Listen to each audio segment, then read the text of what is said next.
All right, officially starting. So, hello everyone. So after countless pestering emails, I'm pleased to officially welcome everybody to our TinyML workshop today. So we have friends here from Datacake and from Edge Impulse and from Blues, of course, and we're all super happy to have you all here. And there are a lot of you. The response to this workshop has frankly been a little bit overwhelming, but I think we have the right people. I know we have the right people here to put on a really great show. And if it all goes well, I'm sure we'll do this again someday. So I wanted to start by setting some expectations for the day, specifically around the scope of what we're going to be covering and how we're going to actually cover it. So let's start with what this really is. So this is a hands-on AIoT workshop. What's AIoT? Well, it stands for Artificial Intelligence of Things and really represents this combination of machine learning, the IoT, and effectively the cloud as well. So the vast majority of our time spent together today is going to literally be hands-on. To that end, expect the content to be very functional in nature. This is way more of a how-to than an explanation of the theory or the background of these technologies. Think of it as a really comprehensive kind of getting started tutorial that covers cellular IoT, cloud dashboards, and machine learning on really tiny devices. Likewise, what this is not a deep dive into AI and ML, right? As mentioned, it's a very pragmatic, very functional look at these technologies. It's also, unfortunately, not a forum for your specific use case. So we don't have the bandwidth to dive into really specific solutions that you're trying to solve. That being said, we will absolutely try and answer any and all questions that you have and help you as much as we can, but we are a little resource constrained to do a lot of hand-holding in that way. Finally, we're trying to run a pretty tight ship here, so you're not going to see a lot of fluff. We've got an extensive agenda we want to cover, and we don't want to take up any more of your time than we need to, of course. So agenda-wise, let's dive into what you can expect today and do some quick intros. First off is me, Rob Lauer. I'm Director of Developer Relations here at Blues. I am kicking things off, well, right now, I guess, and I'll be providing a quick overview of all the hardware you hopefully have in front of you. TJ Van Tol will be next. TJ is a principal developer advocate here at Blues. TJ is going to start with the Swan microcontroller intro. The reason we're starting with Swan is really it's the key to the rest of our tutorials effectively. You can think of it as like the brain of the system in many ways. I will be back to introduce cellular IoT with Blues after that. And then we're going to do some breaks. So we're going to try and take regular breaks to kind of break up our time together. We'll do our best to do this at a regular cadence that makes as much sense as possible. I know we're covering a ton of different time zones, so it's not like we're going to have a meal break in the middle of it. We're just going to do the best we can. TJ will then be back after break to get us started with cellular IoT on the Notecard, walk us through sending our first data to the cloud as well. We'll have another break, and then Simon Kemper will be next. So Simon is the founder and CEO of Datacake. Simon's going to be providing an intro to Datacake and running us all through sending data from your Notecard to Datacake. And then next will be Owen Jordan. And Owen has the pleasure of kind of diving into really the core or the heart of what we're talking about today, right? Creating a new ML model, deploying that ML model to the hardware that we have. So using the hardware that you have to create it and deploying it back to that hardware. Pretty awesome stuff. Finally, if we have time, if time is available, Simon or TJ or somebody like will be back to help push some of that ML inference data to the cloud. And again, if time allows, TJ or Zach or I will be here to do a demo of this new feature from the Notecard we call Notecard Outboard Firmware Update, which is a new way, a kind of a novel way of performing remote device firmware updates. It's not this piece of functionality I'm going to talk about is not available now, but we are looking at a way to actually update ML models remotely without the risk of bricking your devices. So pretty exciting stuff coming from that. And yes, Zach is on here too. Zach Fields is our staff DevX engineer. And I forgot to put David Tischler's here as well. I'm sorry, David's picture's not up here. I don't need to be. That's okay. You don't need to see my face on there. David's also from Edge Impulse. So thanks everyone for being here. This will be great. Speaking of support, since this is a hands-on workshop, I'm going to tell you all right now, things are not going to work exactly the same for everyone. We're all on different versions of Mac OS, Windows, Linux, you name it. So we will likely experience some hiccups, but we want to be here to help you in a one-on-one manner, actually, as best we can. To that end, this is a little bit complicated, but I'll walk you all through it. This URL is super important. This is going to be a link, or this is a link to a separate Microsoft Teams meeting room we have set up. The way this is going to work is if you're struggling with any of the hands-on portion, let us know in chat or Q&A through Zoom, and then head to this URL and you will enter our Teams meeting room. You don't have to do it now, only do it when you need help, okay? When you're doing this, we will, first of all, put you in a private room in Teams. So one of us will be one-on-one with you. You can share audio, share screen, whatever needs to happen. I recommend checking out this setting in Zoom, though, so you don't have to leave the Zoom webinar. You can actually temporarily disable the audio in Zoom, so you're not getting double audio, okay? You can also use the Q&A panel in Zoom, use the chat window in Zoom for quick support questions if you feel like you don't need to actually head over to Teams for some one-on-one support, okay? So start with Q&A in Zoom, or start with the chat panel in Zoom. If you need more help, we'll head over to Microsoft Teams, and I'll remind you what this URL is in the future as well. And yes, this question has come up. We are recording the entire workshop. As I mentioned, I'm gonna edit it down a little bit and get it up on YouTube. It might be a week or so before it is alive, but I'll get it out there. I'll send an email out to everyone with a link to the video and a link to all the resources and tutorials we're covering today as well. All right, that's all the logistics. Let's really start by going over all the hardware you hopefully have in front of you, and I know there's probably a lot. And again, if you are here just to follow along without hardware, that's totally cool. You absolutely can do so. I would just say it might get a little bit boring at times, but you're certainly welcome to stick around. All right, here's a overwhelming slide here for y'all to look at. Your desk might look something like this right now, maybe a bit confusing, but let's break it all down. First, this is the Notecard. This is a cellular IoT module. That's the core hardware piece that we need to enable cellular communication with the cloud. We're going to dive into the functionality of all these pieces later. I just want you to be able to identify these things right now, okay? Some of you may also have this black Notecard. This is a Wi-Fi only Notecard. This is basically meant as a last resort if you can't get a good cellular signal where you are. Hopefully you won't need it at all, but we will run through the specifics of setting up the Wi-Fi Notecard if needed. And the cool thing is that the API is 100% compatible between the cellular and Wi-Fi Notecard. So any further instructions we have later on will apply to both of them. Next is a Raspberry Pi hat. Set this aside. You're not going to use it today. If in the future you want to use the Notecard with a Raspberry Pi or another compatible single board computer, absolutely can do so, but we're not going to need it today. We've also sent some different antennas out over the last few months. I don't know what you have. You should have at least one antenna that looks something like one of these. We'll help you get it configured, set up, or hooked up and everything, but just so you know, that's what these are.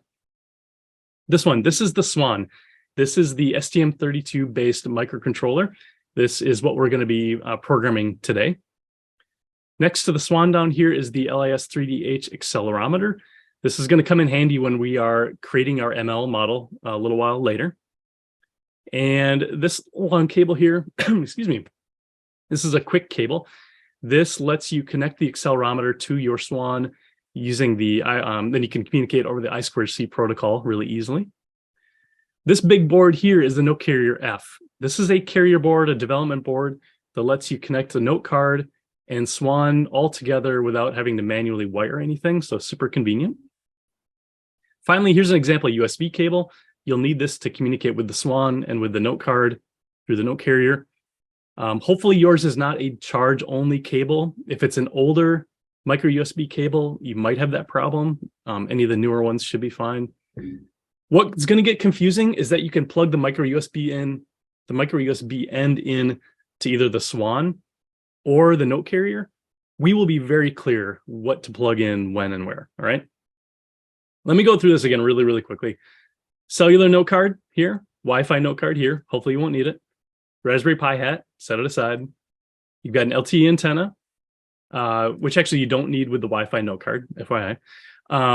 Swan microcontroller, accelerometer, quick cable, no carrier F, USB cable. All right. And I'll be repeating this throughout, but again, if you need hands-on help, write down this URL if you don't mind right now, bit.ly/tinyml-support, just so you have it in the future, but I'll post it in chat and everything. With that, let's get to our first hands-on work. So TJ, I'm going to let you share from here. Yeah, so the first thing we wanted everybody to do is set up the Swan. So from Rob's diagram, you're going to want to grab your Swan. And what we're going to do, I'll bring up my screen. The Swan is a microcontroller. So this is capable of running code, both like CircuitPython code, Arduino-based code as well. And we're just going to do the very initial setup just to make sure everybody's good to go and can run code on this. So everything we're going to be presenting today has some sort of tutorial available online. So rest assured, if you do get stuck and you want to refer back to these things later, if you have to head out, you can find a lot of this information online. Specifically for the Swan, you're going to want to head to Quick Start and then Swan Quick Start on dev.blues.io. So I'll give everybody a second to navigate here. There is some stuff that you're going to need to copy and paste from here. So you will actually want to bring this up on your browser, bring it up because you're going to need to copy and paste some things. And while everybody's bringing that up, I'll note that there are a couple different ways you can work with the Swan. So you'll see that we offer a couple of different ways of setting this MCU up. If you're a CircuitPython person, you could come back later and set up CircuitPython to work on the Swan. You could work with the Swan in Arduino IDE, if that's your preferred way of working. If you really want to hit low level, you can get into the STM32Cube IDE. But our recommended approach, and what we're going to be doing for this workshop, is setting up the Swan to be used with VS Code and with the Platform IO extension. Now, hopefully everybody is here looking at the Swan Quick Start on dev.blues.io. The next thing you'll need to do, because we're going to head to this section, which is right here, is set up Platform IO in VS Code, Visual Studio Code. Now, hopefully, I'm hoping everybody here has Visual Studio Code installed. Hopefully you followed Rob's threatening emails that asked you to set this up. If not, if you just look up Visual Studio Code, install, it's available for Mac, for Windows, and for Linux. You can get it and install it, but do bring it up. So hopefully you have it. And I'm going to just wait like a good 10, 15 seconds here for people to load it up and to be looking at VS Code. And everybody else will have to let me know in the chat or QA if anybody is asking for additional time or have any questions. Otherwise, I'll just pause like 30 seconds at each of these steps just to give people, if they are having issues, time to just chat in their issues so we can help out. So at this point, you should have the Swan Quick Start open. You should have Visual Studio Code open. And the next thing you'll need is the Platform IO extension, which if you do have it, is going to have this alien dude logo in the sidebar of VS Code. If you do not have this extension yet, if you go to the extensions menu in VS Code and search for Platform IO, it'll come up as an option. And then, so you search for Platform IO, you find Platform IO here.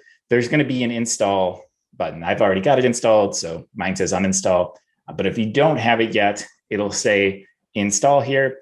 The install of this doesn't take too long. And again, this was in Rob's email to set it up beforehand. So hopefully everybody here has it set up. But if not, you're going to want to hit this button here. When it's done, I'm pretty sure VS Code is going to want you to restart the editor so that you see it. That only takes a few seconds. So even if you don't have this installed, it should take a few seconds to get going. So pause again for a second, just to make sure everybody's up to date. Time to ask questions if you need them. Once you do have it, you have the alien guy here. If you click this menu, you're going to get this little, what Platform IO calls quick access, basically their menu of the different things you can do with Platform IO. And what you're going to want to do is double click this, open specifically, this open option to open the Platform IO home menu. This is going to give us basically everything we need. It's kind of a cool little extension. It kind of gives you like a a development environment, but all within VS Code. So if you know VS Code, you get all the niceties of working there, but you get all these little conveniences for working with embedded boards in an embedded environment as well. So Platform IO Home. And what we're going to do first in this quick access menu is create a new project for working with today. So you click new project. The project name, you can call it whatever you'd like. I'm just going to name mine TinyML because that's what we're here to do today. But you can name it whatever. Name won't matter. This board does matter. Here, if you type blues or type whatever you need to filter, because the option you need to pick is the blues wireless Swan. So you can type search for blues, search for Swan, any way that gets you to this board. And you will need this because Platform IO essentially knows or has a lot of pre-configured tooling that it'll install on your behalf to be able to compile and flash code to the microcontrollers. So we want to make sure we have the right one picked here. There's only one framework, so you can't screw this one up. We're going to be building for Arduino today as part of this workshop. For location, this is just where you want the physical files for the project to be located. If you're the sort of person that's very picky about where files go on your machine, you could take a second to uncheck this and place them in your favorite spot for that sort of thing. If you don't care or just when you're ready, go ahead and hit the finish button. And this is actually going to set up the project. Now, this is the step. If you have not set up a project before in Platform IO, the cool thing about the tool is that it's going to download a bunch of the dependencies you need to do that building and flashing for you automatically, which is cool. This is like why we like using the tool. It might, however, take a few minutes to download those tools, depending on your internet connection and whether you've done that before. So actually, if I could get a quick, if you're looking at this screen and if you're good, if you could send something in chat to make me feel a lot better, I would really appreciate it. On the flip side, if you're waiting, downloading, if you could just give us a status update so that I know whether I should chill here for a minute or whether we're good to go, because those downloads can take several minutes, especially if you don't have the world's greatest internet connection, but it kind of depends on your machine. So that's why I'm going to bring up the chat here, look for some feedback. Yeah, it looks like we got some people still downloading. Yep. Yeah. Still downloading, still installing. Please chill. This is annoying. It's just a one-time process though. So. Yep. But I don't mind chilling, especially if people are still downloading. I appreciate those of you that typed it in. Okay, we got a couple people done. I'm gonna wait probably at least another full minute or two.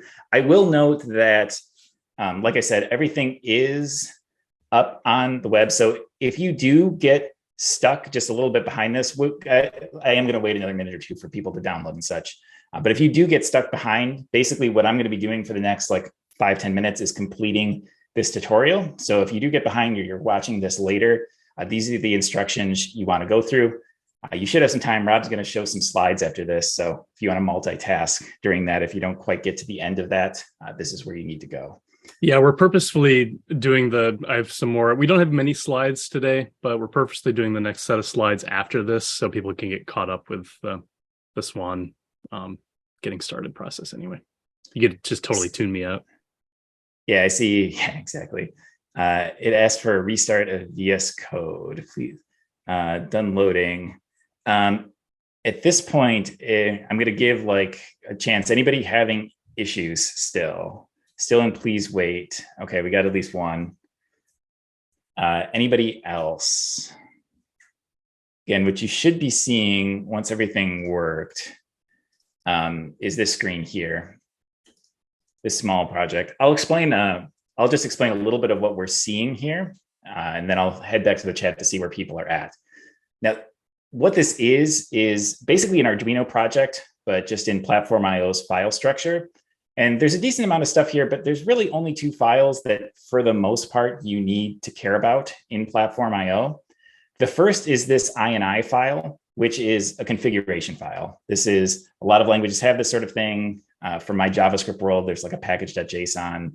Lots of languages have some sort of config file. This is how it works in Platform IO. You need to tell Platform IO some information about the type of board you're working with, how you intend to compile your firmware, that sort of thing as well. And we're going to grab a version of this specifically for the Swan in a moment.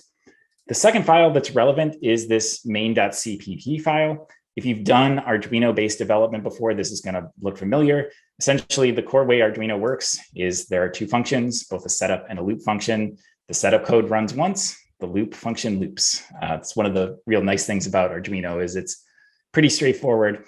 And so once we get our config ready, we'll start to put some code in here and make sure that we're able to push that code out to our device. All right, I'm checking the chat one more time. I see one more ready. So at this point, I think if you are still having issues, put in a chat message and then somebody will come in and help you out. But at this point, I'm just going to keep moving on to make sure that we can keep moving through this stuff. And again, it's all available on this page here. That's one reason I had everybody bring it up. All right, so this is showing what we already did, creating a new project. This is creating the name. This is the next bit. So this is why I wanted everybody to bring it up, because you are going to have to copy and paste this. And there's a little copy button on the top right corner to make this a little bit easier. This is an updated version of that platform IO INI file. It's just got a couple little flags that we've seen over the years help with the Swan. It installs the Notecard, this library, which I'm going to talk about later today for working with the Notecard along with the Swan. But you'll just want to copy this and then head back to VS Code and open back up that platform IO INI file. And what you want to do is just replace this chunk with what you copied from the browser. Put that in there and make sure to save that file. And once you do that, that's all the setup necessary to run. And you'll see in the background, my platform IO is installing this Notecard library. It's just going to take a second to do that in the background. And this is all the config necessary to work with the Swan. So you're going to need this configuration file. The next thing we're going to do is, and this is going to scroll down a little bit more. So I'll pause my window here for a second so everybody can find it. We're going to push a really simple little sketch out to our Swan just to verify, essentially to verify our setup is good and that we are able to actually run code. So you can either search for blink the onboard LED, you could probably search for just LED, or scroll down a little bit to find this and copy this chunk of code. And again, I'm going to leave this up just for a second so everybody can find this, but blink the onboard LED. If you've done Arduino-based stuff, you probably recognize this. This is kind of the hello world of embedded development. Essentially, you set up the onboard LED. The Swan has an LED on it. And then in loop, you basically turn the light on, wait a second, turn the light off, wait a second. It's kind of standard stuff, but it's a great way of verifying that you're actually able to push code out to the device. And this is like our sanity check, because we're going to be getting into more complex stuff later on. So you'll want to copy that chunk of code. You want to open back up your main.cpp file, and then just paste that in and save it as well. So at this point, the two files you should have changed, and I'll just do this here, are your platform IO INI file. You should have copied that value from the Swan Quick Start documentation, and then the main CPP file. So this should have the Blinky code that also came from the documentation as well. Checking the chat one more time. I think we should be good. So again, if you're watching this later, those are the two changes you need to make. At this point, we're now ready. So all of our setup is done. We're now ready to actually do the build and push stuff out. And to do that, we're going to actually have to connect our computer to the Swan so it knows where it is and where to push the firmware to. So at this point, you'll want to take the micro USB to USB cable that you have, plug one into whatever machine you're joining or are using to run through this workshop. So I've got one into my USB cable hooked into my laptop, and then take the micro USB end. You'll need to look at my camera or just, I guess, listen to me. There's one micro USB slot on the Swan. So you'll want to connect that up. You'll see there's a onboard LED blinks just a little bit when you plug it in, so you can make sure the Swan is getting power, and just plug it in and make sure that is good to go. See some thumbs ups in the chat. That's always a good sign. I'm going to change the chat setting. Sorry, TJ. I'm going to change the chat settings so that everyone can chat with everyone else, just because there's some questions that are getting asked that I think can be public as well. If it ends up being a problem, I'll turn it back off, but just so you know. Yeah, Mike was asking me to hold it real close to the camera. Oh, there we go. Do you I want got to it to, stop sharing your screen maybe in this part? sure. Yeah, that's probably a good idea. Especially when I got my camera is like doing an amazing focus job right now. So I like can't breathe actually. So it keeps focusing that in. So that's what you're going to want to do for plugging that in. Shout out to my camera. And if you've already plugged the Swan into your note carrier, that's fine. You can still plug your USB cable into the Swan itself for this part. Yep, it won't end up mattering for this. All right, so with it plugged in, the next thing you're going to want to do is to push code out to the Swan. You need to put it in bootloader mode. So there's instructions here. I like to point at the words because sometimes, like if I say it, it can get really confusing. And actually, I'm going to blow up the font size to like ludicrous levels, because what you're going to want to do, there's 2 buttons on the Swan. So if you look in the, well, actually there's 3. The 2 that are relevant, one is labeled boot and one is labeled reset, or it's actually RST on the board itself, actually up here. So the boot button is right here. The reset button is down here. The steps you need to take to put the board into bootloader mode is you need to hold the boot button. So you hold this one down, then you press and release the reset button, and then you release the boot button. Unfortunately, you get like no real, I don't think there's any visual confirmation that you did it right. The good thing is that you can't screw it up. Or, well, I should say like nothing wrong is going to happen if you don't do it right. You'll just have to do it again, more or less. So don't worry about like messing that up. But there's no way to know if you've done it other than the flashing the firmware actually works. So go ahead and do that. I'm going to do this myself. So I'm going to press and hold boot. Then I'm going to press reset, then release boot. And that should have put my Swan into bootloader mode. Again, it'll be obvious whether this worked or not here in a second. But this is where this instruction is. If your brain works like mine, you need to see it like actually written down.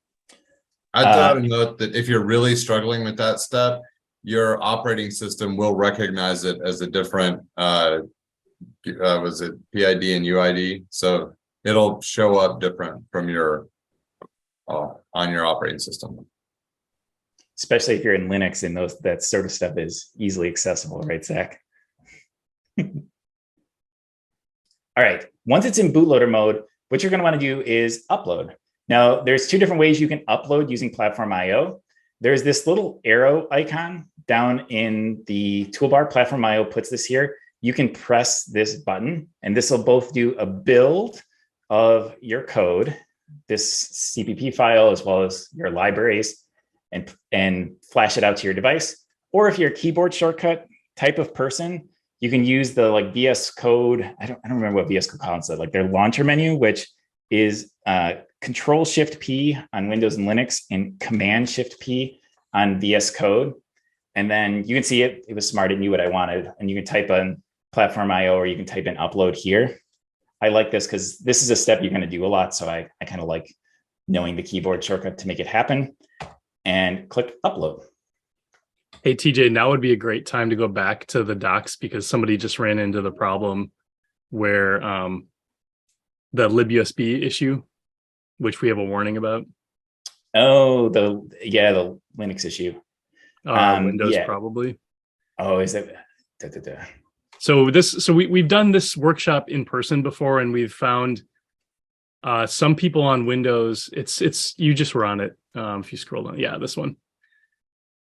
So yeah, as it says here, if you're on Windows, encounter libUSB error, you might have to install a generic USB driver that supports libUSB. So there's a utility called Zadig, Z-A-D-I-G.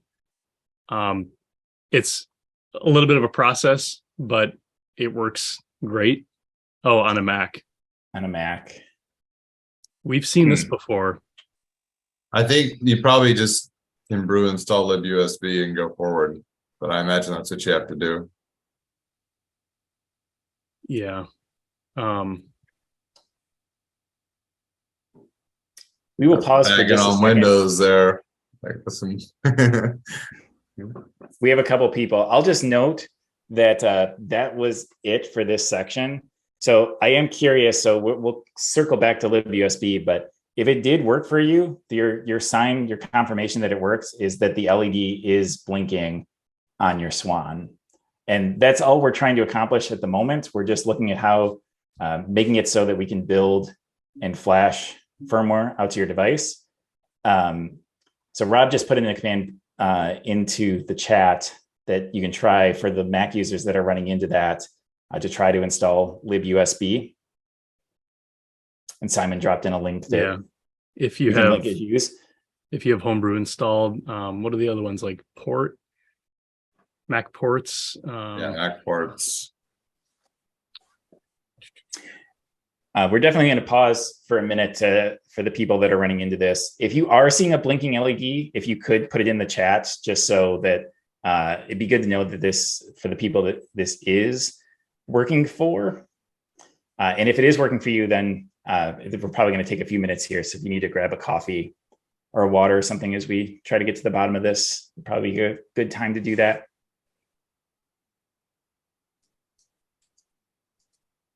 And again, if you're on Windows and getting a similar error, I'll post a link to that Zadig utility. All right. We got a couple Swan is blinkings. So which looks super sketchy, by the way, but it actually works great. I mean, what looks sketchy about a Windows 98 app? Totally legit. Yeah, all these the 7 ads on this page are really reassuring me. Yeah. That's why you don't have to have a virus, because all the ads is how they make their money. So Mike is saying, how do I download code to the Swan? So it's this upload. So this upload button down here in Platform IO is what you need. You do have to put the Swan in bootloader mode. So once the Swan is in bootloader mode, you click this upload button. That's going to do both a build and then also flash the firmware, the code out to your device. All right, good. We have one confirmation that Brew worked. LED this is going to be the hardest part of the entire day, I think. I don't want to, now I just jinxed it, but this setup can be kind of tricky. There is this is legitimately the reason we put this first, is because this is the biggest technical hurdle, and we wanted to make sure that we got this out of the way early on. Still some problems. All right, so we have 2 different situations. We have some people that Brew worked, the LED is blinking, and then we have some others that ran Brew installed successfully, but upload still complains about libUSB. Is it worth restarting Platform IO or VS Code just to get it to shake, like to kick the USB? Or is that a Mac thing at all? Or I don't know if it's smart enough to. I mean, turning it off and turning it on and back again. Yeah, okay, Alex said restarted Visual Code, didn't work. Okay, another person that has it working. So we still have at least 2 people though on Macs problems with libUSB. So was this like the M2? Somebody had an M2. Somebody's got a screaming new product. That shouldn't be a problem. So Mike, for your issue, the no DFU capable USB device, that means you did not put the Swan into bootloader mode successfully. That's what that error is. Right, and that could actually, the libUSB error you see can also show up if the Swan is not in bootloader mode. We figured that out as well. So make sure that you are pressing and holding the black boot button. Press and release reset, the other button, the reset one, and then let go of boot. And you'll get plenty of practice doing this today. So that could be the issue. Yeah, I think I remember having a problem like this. I'm on an N1, and I think I had to install this DFU util. So I don't know if anyone else came across that or wants to give it a go before everybody else tries. Tends to be the solution for a lot of Mac problems, is just brew install something until it works. Brew install star. Brew button bash and then just.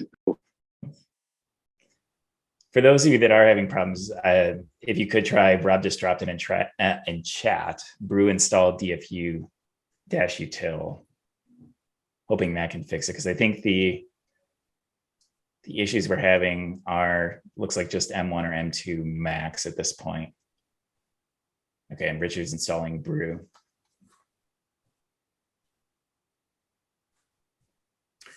The other thing we can do too is that it'll be another little bit before we flash our next code to the Swan. So let's see. Dang, Alex, so still having the same issue. So what do we want to do, guys? Do we want to have the people that are still having the issue head out to Teams so we can try to help them out? Aaron, So again, if you're having this error on Windows, you need that Zadig utility, which could mean a restart of your OS as well. I'm going to post that link again. That's obviously Windows only thing. I don't think you have to restart your OS. I was just dealing with this last night with Greg. Okay. Zadig seems to be fine hot. Okay. So. But again, the confusion is that the same error can appear if your Swan is not connected properly or is not in bootloader mode. So yeah, and whenever you run Zadig, you have to install it's like Win USB driver. I think. Dang it, I typed it wrong. Win USB driver. you just posted to that. You didn't post to everybody there, Zach, by the way. Awesome. I just wanted it to be a secret anyway. So what I was trying to say was it's Win like W, capital WIN, capital USB. That's the driver set from Zadig that you install for the ST link, and then it starts to work. How do can I even respond to everybody? I don't see that. Yeah, hit that little drop down in the two. I did, but I get to choose any of you guys. I can't choose. Scroll up till it says to everyone. No, it's not a thing. Oh, really? Maybe Yeah. it's me only. All right. Sorry. I'll just copy and paste everything you guys post. Do we want to take the people that are still having issues over in the Teams call? Yeah, we could set up a I'll room. jump over there. Okay, so if you're still having problems, go And here. if you do jump over there while Rob is grabbing the link, basically we're going to give you a little intro to Blues and Cellular for the next 10 or 15 minutes, and then take a break. So now is a really good time to head over there, and so we can try to get you running before we get to the next hands-on segment.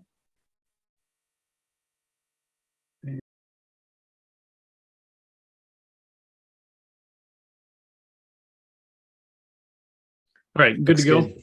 Okay, Yeah. cool. So this is good timing. So I've got a few slides here just to introduce everybody to cellular IoT on Blues. When I do so, I always like to start with this mantra that we have here at Blues, and that is complexity kills. And I'm not a super big fan of reading text off of slides, but I'm going to do so in this case. So the quote is, complexity kills. It sucks the life out of developers. It makes products difficult to plan, build, and test. This whole idea of complexity kills is really in our DNA here at Blues. And I'd say it's the same for Datacake and Edge Impulse as well. I'd say it's really our goal to make developers' lives easier. And of course, this should be easy for a lot of us to relate to, right? When we're adopting new or unfamiliar technologies, we want these to solve problems and not make our lives more difficult, like some people are experiencing with this libUSB error, right? But hopefully you see this thread of simplicity kind of run throughout our time today and during your journey with the Notecard and with Datacake and with Edge Impulse as well. So our core mission here at Blues is to make wireless IoT easier for developers and certainly more affordable. How do we make that happen? Well, we have three main areas of focus. One is on security. So securing your data from the moment it's acquired from a sensor or wherever it's being acquired and all the way through to your cloud application of choice. Also low power, like all of our hardware solutions are low power out of the box to the tune of about 8 microamps when idle. We're also very much a developer focused company. Our developer experience is absolutely a top priority of ours. Hence, I think you'll see that play out in our really easy to use JSON-based API model. So this is the Notecard. You should have one of these in front of you. It is a cellular IoT device, comes with 500 megs of data, 10 years of cellular service, all baked in, prepaid into the cost of the device. So there's no monthly fees. You're not paying a monthly SIM plan or anything. What you paid for already gives you this 500 megs of data and 10 years of service. But the Notecard is only half the story. The other half is our cloud service we call NoteHub. And the two work together to form what we call a device to cloud data pump. In practice, what this means is you buy a dev kit from us. You're going to hook up a sensor to it. You're going to start reading data with the host microcontroller and then deliver that data securely over cellular to NoteHub and then onto your cloud application. So to be clear, we are a cloud service. We offer a cloud service, but we're not a platform. We're not trying to be a platform. We exist to help customers connect to their platform, which today is Datacake.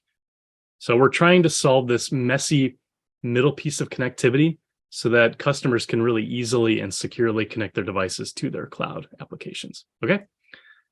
Zooming in on the Notecard, sorry, I'm getting Teams notifications as well.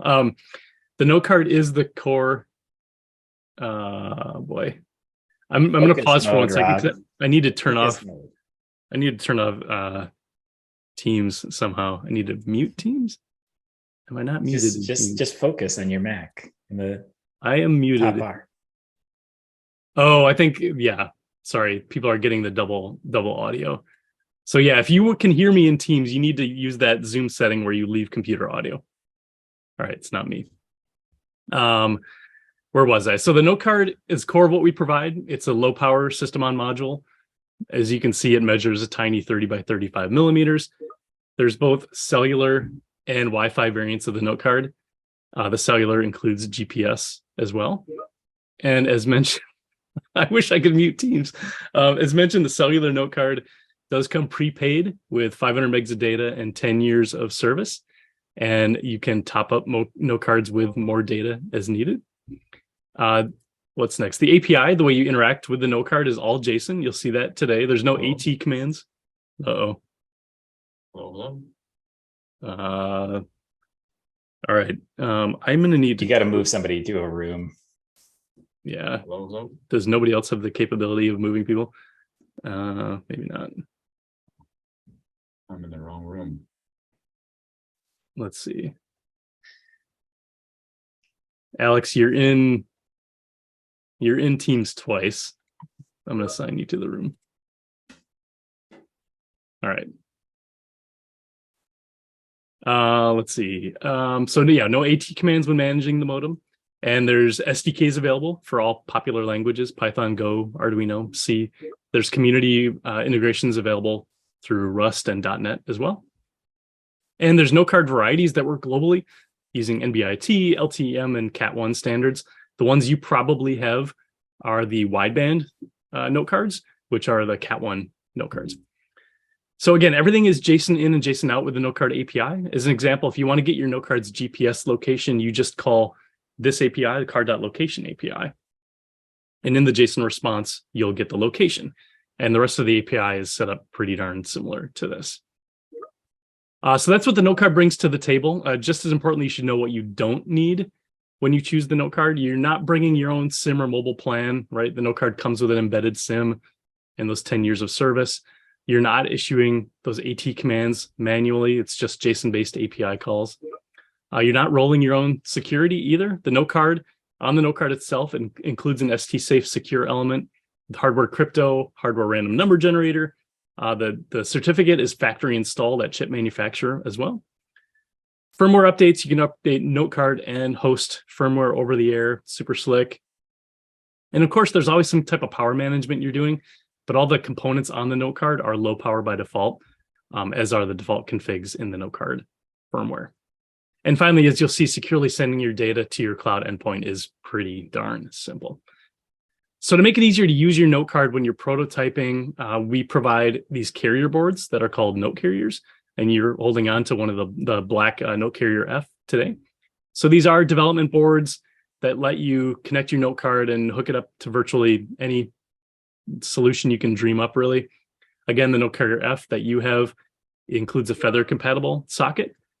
The A model includes header pins to let you hook it up to any microcontroller effectively. The B is a small form factor note carrier, and the Pi is a Pi hat for working with your Raspberry Pi single board computer.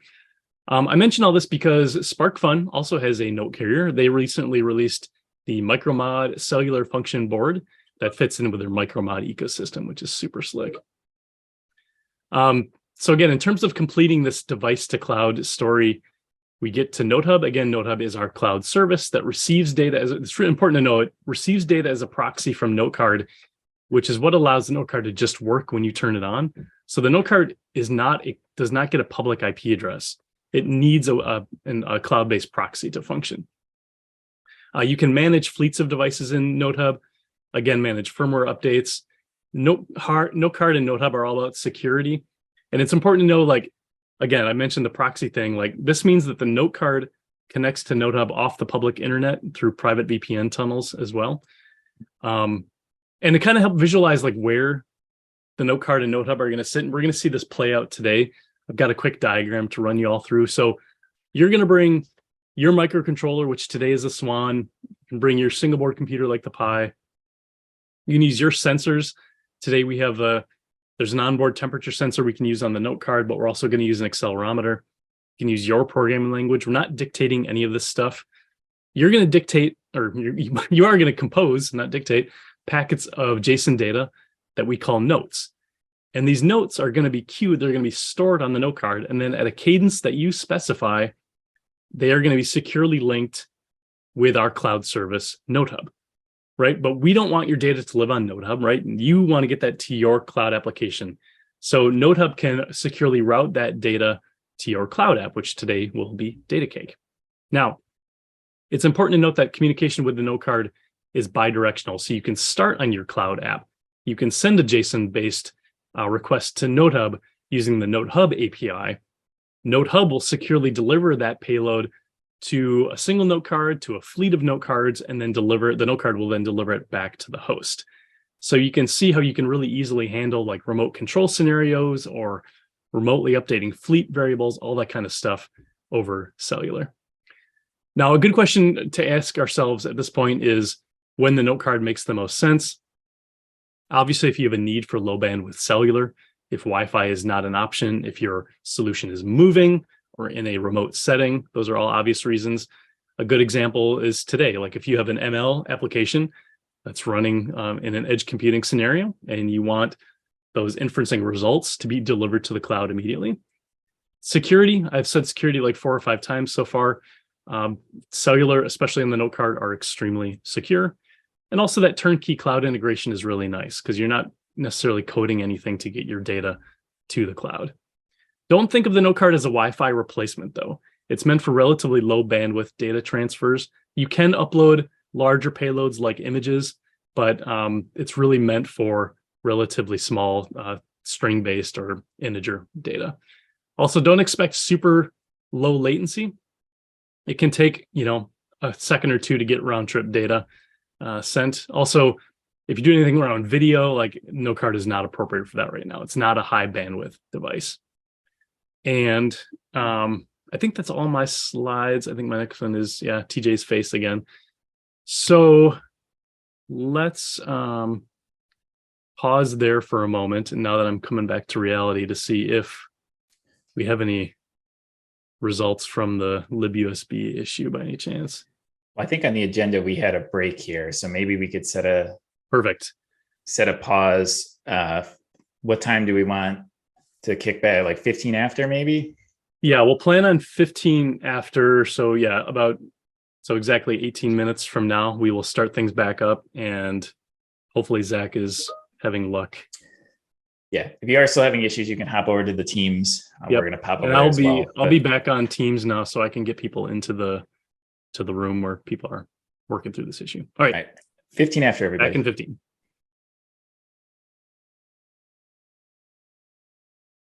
All right, everyone, we're going to start back up in just a minute or so.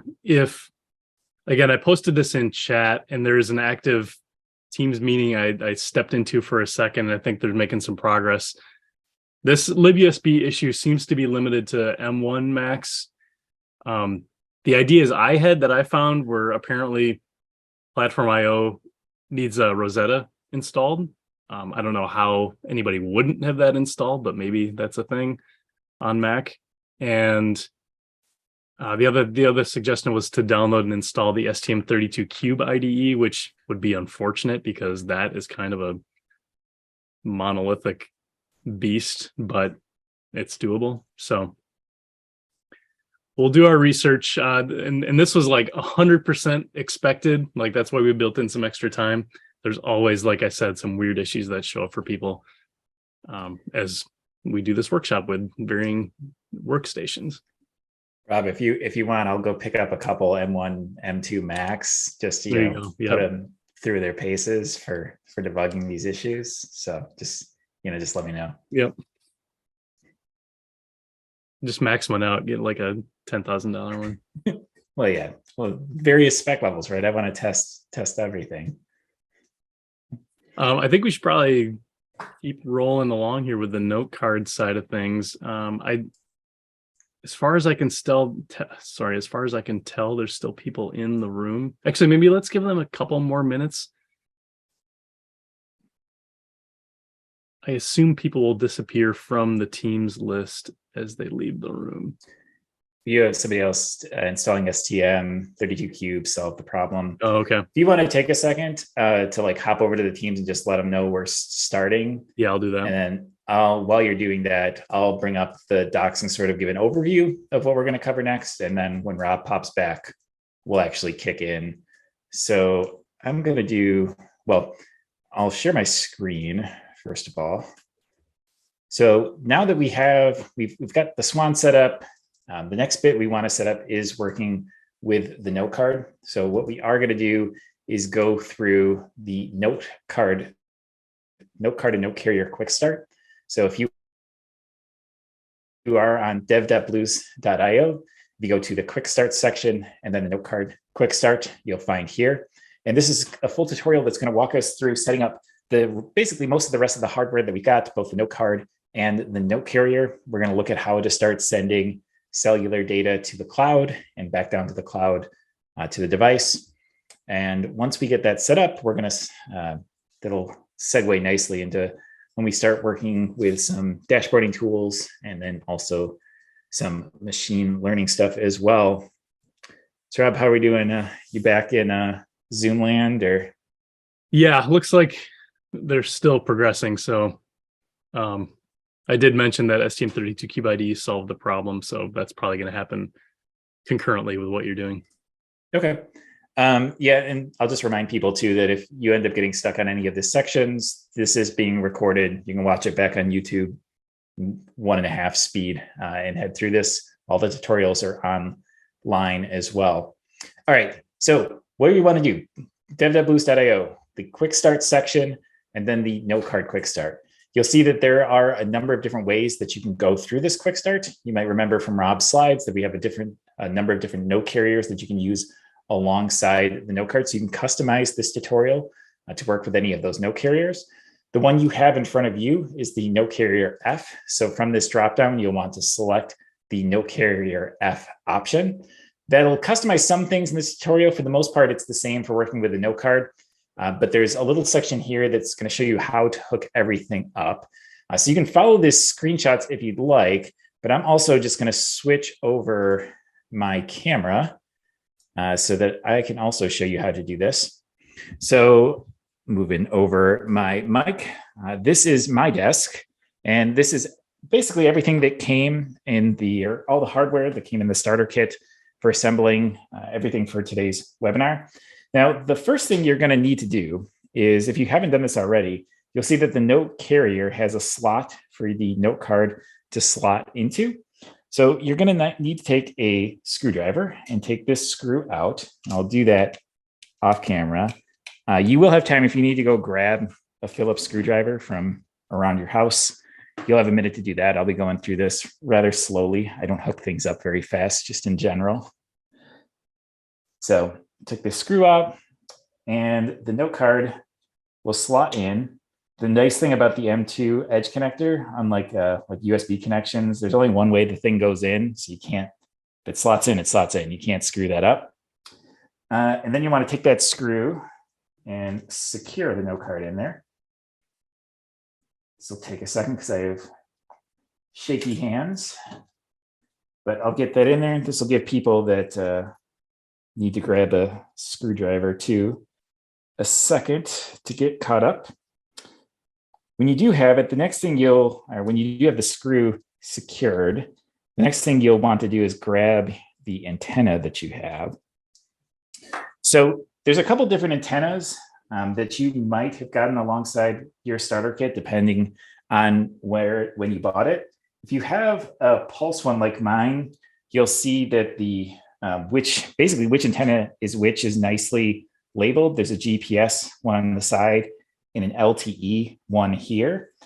If you don't, I'm going to show some other ones here in just a second, but you'll notice that there are two UFL connectors on the note card. I'm going to try to focus this the best I can. There's actually three connectors on the note card. The two we are interested in are the main connector, which is where we're going to hook in our cellular antenna, and the GPS connector, which is where we're going to hook in our GPS antenna. So I'm going to take these UFL cables and secure these. And again, if you have another type of antenna, I'm going to show that momentarily. But essentially, these things just snap in. It's a little bit tricky if you haven't done this before. You're not going to break anything, but you will hear a little snap when you get it in. So you'll know that you basically got it in there. All right. So I'm going to put my two, and I'm going to show it on the camera. So it looks a little something like this. So you can see it with the labels. That's probably a little hard to see. I'm going to show, because I know some of you definitely have this Molex antenna that does not have labels on it. So if you have this specific one, this Molex one, there's a picture of it.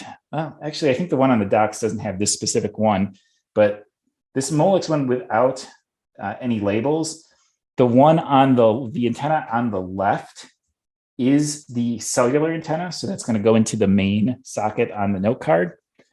And the antenna on the right is the GPS antenna.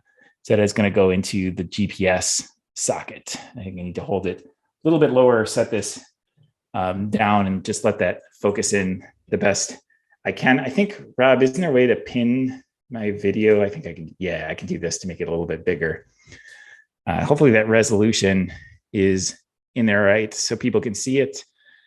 I'm going to check the chat real quick because that's the setup that needs to happen as part of this. So I'm just going to pause just a second. David's saying, if you do the spotlight, I just did it for you. If you do the spotlight option in Zoom, it'll make it. Oh, nice. Yeah, David's saying you have to push harder than you might think. I definitely agree with that. It's one of those things that, like, once you do it once, it becomes kind of easy, but the first time you do it, it's kind of tricky.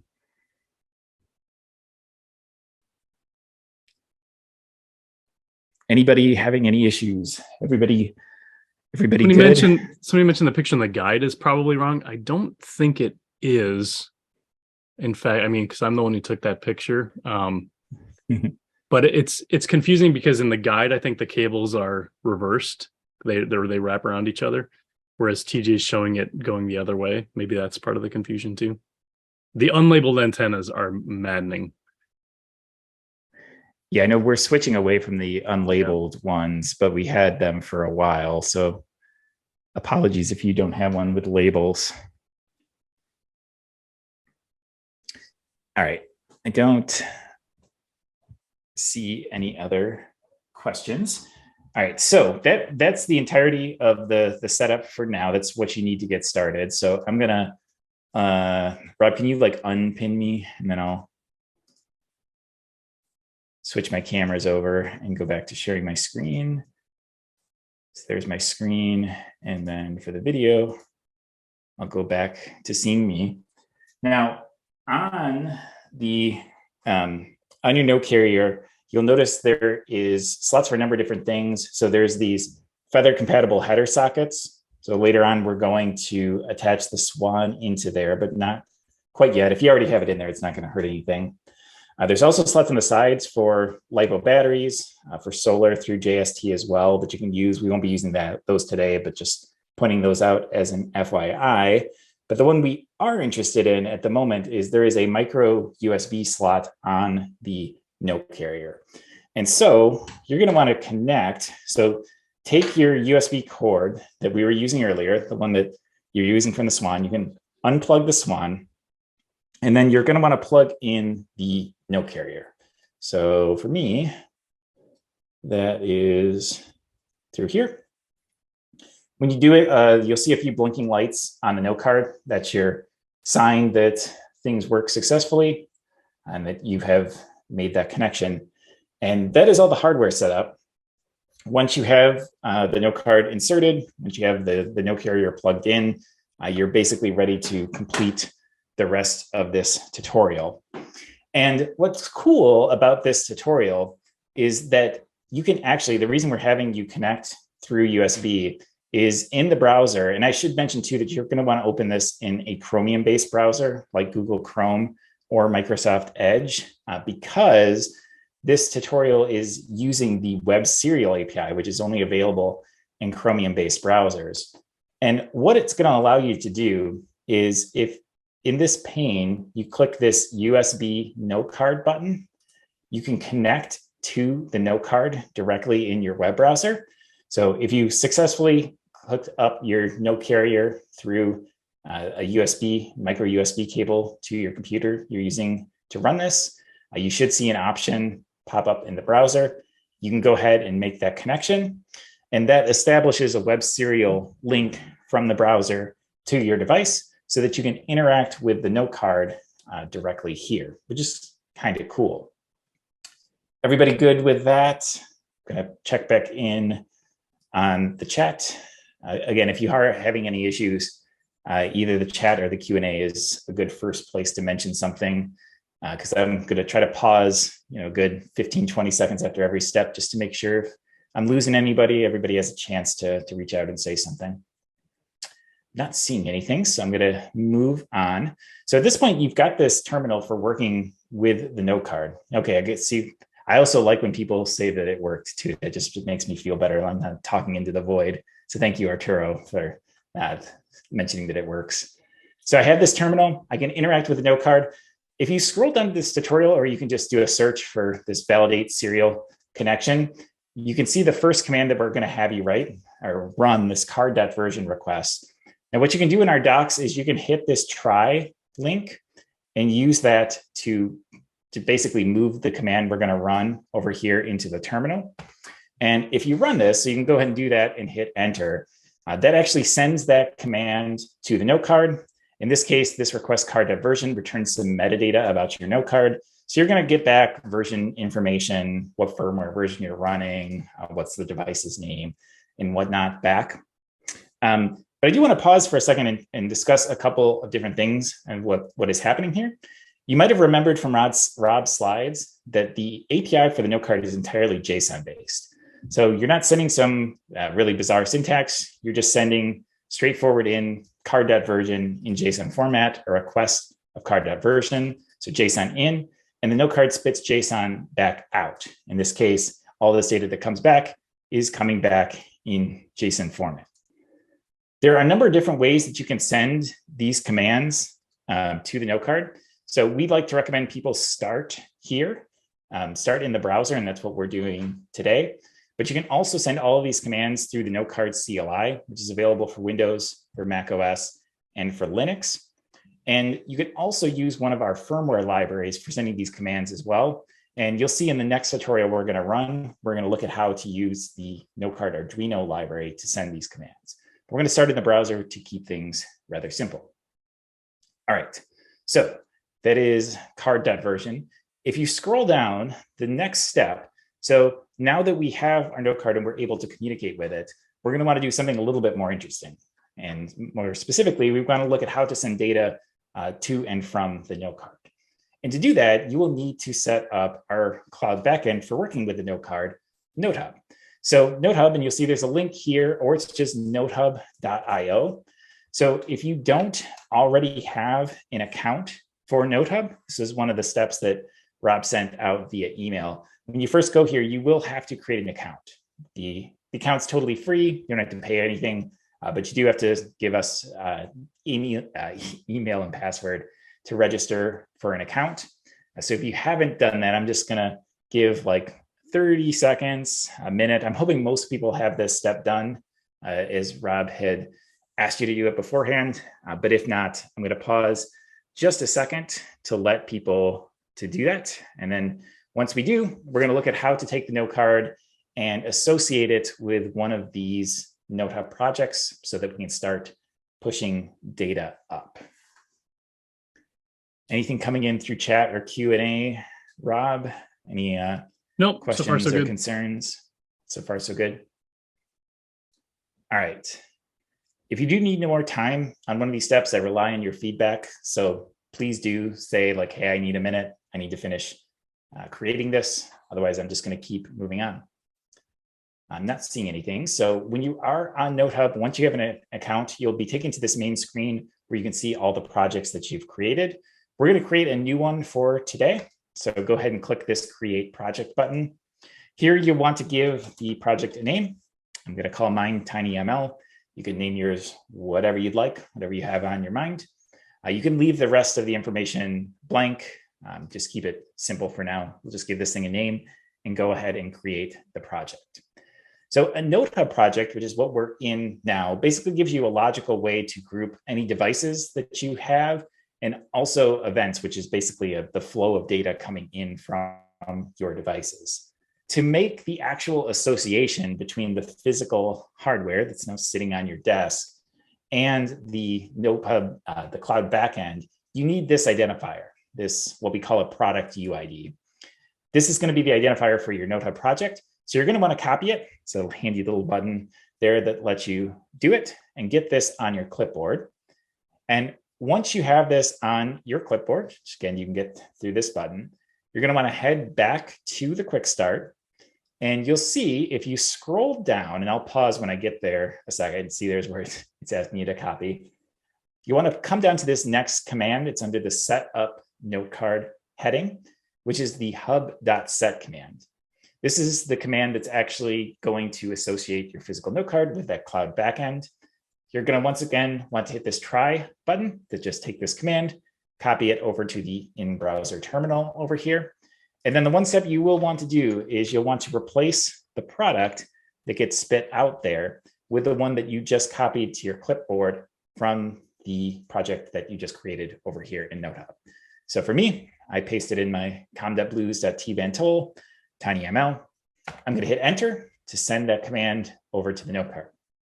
Now, when you send it over to the note card is set up to, I should say, the note card is not going to instantaneously send this change, the fact that you are associating this card with this project, to the cloud immediately. And that's because the note card, we set it up to be a low power friendly device by default, AKA when you tell the note card to do something, it's going to be kind of conservative with how often it tries to initiate the cellular modem and make a connection and send data back and forth, because working with the modem takes up a lot of battery. And note card is very battery conscious. So because of that, to make this change, to actually sort of commit this change to make the note card actually fire up, work over cellular, you need to run a second command called hub.sync. So we'll go ahead and do this try command here and commit that to push this up, which actually will fire on the modem. You'll see some lights start to blink on the note card so that it can do a sync and push this change up. Now, I should mention this step can also take a minute. It depends a lot on sort of your personal conditions, how close you are to cell towers. You probably don't want to be like deep in a corner in a basement, because that also will hurt your connectivity. Really, anything that makes your cell phone struggle to work will also struggle to make this connection possible as well. You can see if you're on a newer firmware, you'll see some information about the connection pop up in this little status bar up here with more information on what's going on. I'll also note while we give this a second, well, I should say first, you can tell it's worked if you go back to NoteHub and you refresh. And then once the device has made the connection, you'll see your device appear on this list. And actually, if you could give like a confirmation in the chat, that would be helpful as well, so that we can make sure everybody's connected, because this is another step where sometimes people have issues depending on their physical location and just initiating and making this cellular connection. I'll also note too that this wasn't committed right away. I said the Notecard is a low power friendly device by default. You can override that. So there's a lot of different config that you can do to tell the Notecard, actually, I've got plenty of power. Go ahead and send my data immediately. There's config to make that happen. And we're actually going to look at that later on as part of this workshop. But I did want to explain that's why the default does what it does. All right, I see one thumbs up. Benjamin, thank you very much. David, yeah, I always have to go near a window. House is apparently a cave. I've had this problem as well. Actually, like legitimately, it sounds silly, but sometimes just putting your device near a window actually makes an enormous difference. It's kind of crazy how well that works. This is an opportunity too, like if anybody's really struggling with this, and again, give it a couple minutes, but we can show off the Wi-Fi options as well.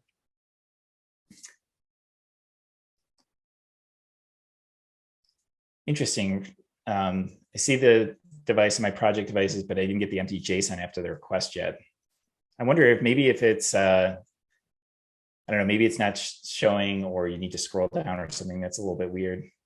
Yeah, check the scroll on the window. Sometimes it doesn't automatically scroll down. The Wi-Fi steps, by the way, you can just search. Oh, do we call it Y-Fi? Probably. It's not part of the quick start. It's right there. Yeah. We do have a link. So you have to search Y-Fi. But there is a guide we have on connecting to a Wi-Fi access point. So again, this is only for the Wi-Fi Notecards, and only something you probably want to do if you are struggling to see data coming across. But essentially, there's one additional command that you'll need to run using the same in-browser terminal, where you tell the Wi-Fi Notecard about your access point that you want to use. Yeah, just to be doubly, triply clear here, if give the cellular Notecard some time to connect. If it's absolutely not working, it's not worth trying to debug right now. You can probably get it to work, but if you want to just punt on it and switch over to the Wi-Fi Notecard, unplug the note carrier first. I wouldn't recommend plugging in with active power, and then swap out the note cards. So then switch over to the black Wi-Fi Notecard. And then, as TJ said, it's just this one command you need to issue. And also make sure you're connecting to a 2.4 gigahertz Wi-Fi access point. That's the other trick. 5 gigahertz only will not work. That's due to a limitation with the Wi-Fi module that's on the note card. I just dropped a link to this guide in the chat. So if you want to check this out, if you are switching over to a Wi-Fi note card, that's what you want to do. That's the command you'll need to run. All right. If anybody, so at this point where you should be at, you should see your device in NoteHub. That's basically where you should be at. If anybody is stuck, I'll give you like 15 seconds to drop some sort of message in the chat or Q&A while I situate and remember where my scroll is on this and what we need to do next. Yeah, we're about to send some data. All right, I don't see anything, so I'm gonna move on. So we've associated our Notecard with our NoteHub backend. So now we're ready to essentially work with data. Now, the first bit of data that we're going to want to use is just some hard-coded stuff. We're going to work with a fake temperature and humidity to start with. And then in a minute, we're going to replace this with a real temperature reading and push that up to NoteHub. But to start, let's just go ahead and run this command. So again, you can use this try button for note.add. You can push this data up and you'll get a response back. This JSON back is how many notes are on the note card that have not been pushed up to NoteHub yet. So if this is the first time you've ever run it, there's just going to be one note that needs to run. And again, the note card is not going to, because the note card is in what we call periodic mode, because it's in a low power friendly mode, it's not going to instantly take this device and send it up to the cloud. It's going to need another hub.sync command. So I'm going to do this because I'm going to take this data and push it up to the cloud. NoteHub's going to go ahead and do that. And you'll know that it works. So if we go back to NoteHub, you can go to this events tab within your NoteHub project. And if you go here, and you might need to refresh, because again, looks like mine just finished. So I should be able to refresh and see it. Not quite yet. I can run upsync status too to see where we're at. There mine goes. So again, it might take a minute. This is again one of those things that depends on your cellular network, but you'll know it worked when you see your data come through. So in this case, that's the temperature and humidity that I hard coded coming through into NoteHub. And I think this is cool because keep in mind what you just did was do an actual cellular connection. Your IoT project now has cellular connectivity, which I think is kind of cool. We didn't have to do anything fancy. We've been working exclusively with JSON, which is kind of the real power of the Notecard, just how easy it is to make that connection and to send data. All right, so temperature and humidity. I'm not seeing any other chat messages. I'm going to assume we are good to go. If you have data coming in, so we've now connected our device, we've now connected our hardware, we looked how to send sensor readings, albeit hard-coded at the moment, up to NoteHub. We do also want to show that you can move data in the opposite direction as well. Essentially, you can take data from the cloud, from NoteHub or from your own cloud backend or wherever, and send those down to your devices as well. So you can do that either from the NoteHub UI, or you can also do it from the NoteHub API, which you'll see if you scroll a little bit down to this section, send notes from NoteHub to the Notecard. You'll see you have two different choices for completing this section of the tutorial. We're just going to use the UI to show how to do this at the moment, but later on, if you want to check out using our HTTP API, you can do that as well. What you'll want to do is head back to your NoteHub project, head to your devices list. So back to this screen up here. It's also the home page. Oops, not that home page, but the home of your project. So click on devices. You want to click this checkbox to select your one device. And then you're going to want to hit this plus note button here. So devices, checkmark, new note. For the note file, you can click this data.qi. This, somewhat confusingly, we call QI. It's our inbound queue, or notes that are going inbound or towards the note card. You don't need to know any of that. Just select it from the dropdown. And for the JSON, you can send any JSON you'd like. It's just got to be valid JSON. I'm just going to send, and I'm going to make sure I write valid JSON. I'm going to send this note command on, because one of the more common use cases for this data flow, sending data from the cloud down to a device, is some sort of remote control. I'm sending some sort of commands down to the note card because I want my host to do something. So maybe my note card is connected to a host which controls LEDs or lights. One thing I could do is I could send something like command on down to the device. So once you have this typed in, you can click add note. That's going to queue up the note in NoteHub to go down to the device. Now, once again, the note card is not constantly looking for data coming down from NoteHub. That would consume a lot of battery. We'd have to constantly be checking for that. So instead, and I'm going to scroll down this tutorial, I'll pause where I get to the right spot so you can follow along as well. You're going to want to find this sync your note to the note card section. And all it's going to have you do is run another hub.sync, because a hub.sync is going to check for changes essentially on both ends of the equation. It's going to check for any queued notes and changes on the note card itself, but also check for any queued notes or changes on the note hub sign as well, and sort of synchronize and reconcile the two. This sync is going to determine that we do have a note that we created up in NoteHub. It's going to bring it down to the device over a cellular connection. And when it's done, you'll be able to run this command down here. This is a file.changes command that you can run on the note card.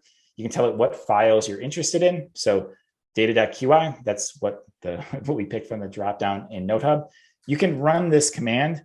This command won't work until the sync finishes. So you might have to, if the first time you run this, it comes back with totals of 0, just keep running it. Essentially, once the sync completes, you'll have one change down on the individual note card. And then the final thing we're going to run as part of this tutorial is this note.get command. So file.changes is basically just your way of saying what changes are available, like what did you find essentially when you checked NoteHub. The note.get command is actually going to pluck that out. So it's going to say, get me the latest note from this file, from this note file, data.qi. So in this case, it's going to be that command on, or whatever it is you typed over in the NoteHub API, it brought it back down. The idea being here that once the Notecard gets this note, it could pass it on to some sort of host to take some action based off that communication. Again, all happening over cellular. If you want, you can also run this note.get command with this delete true flag.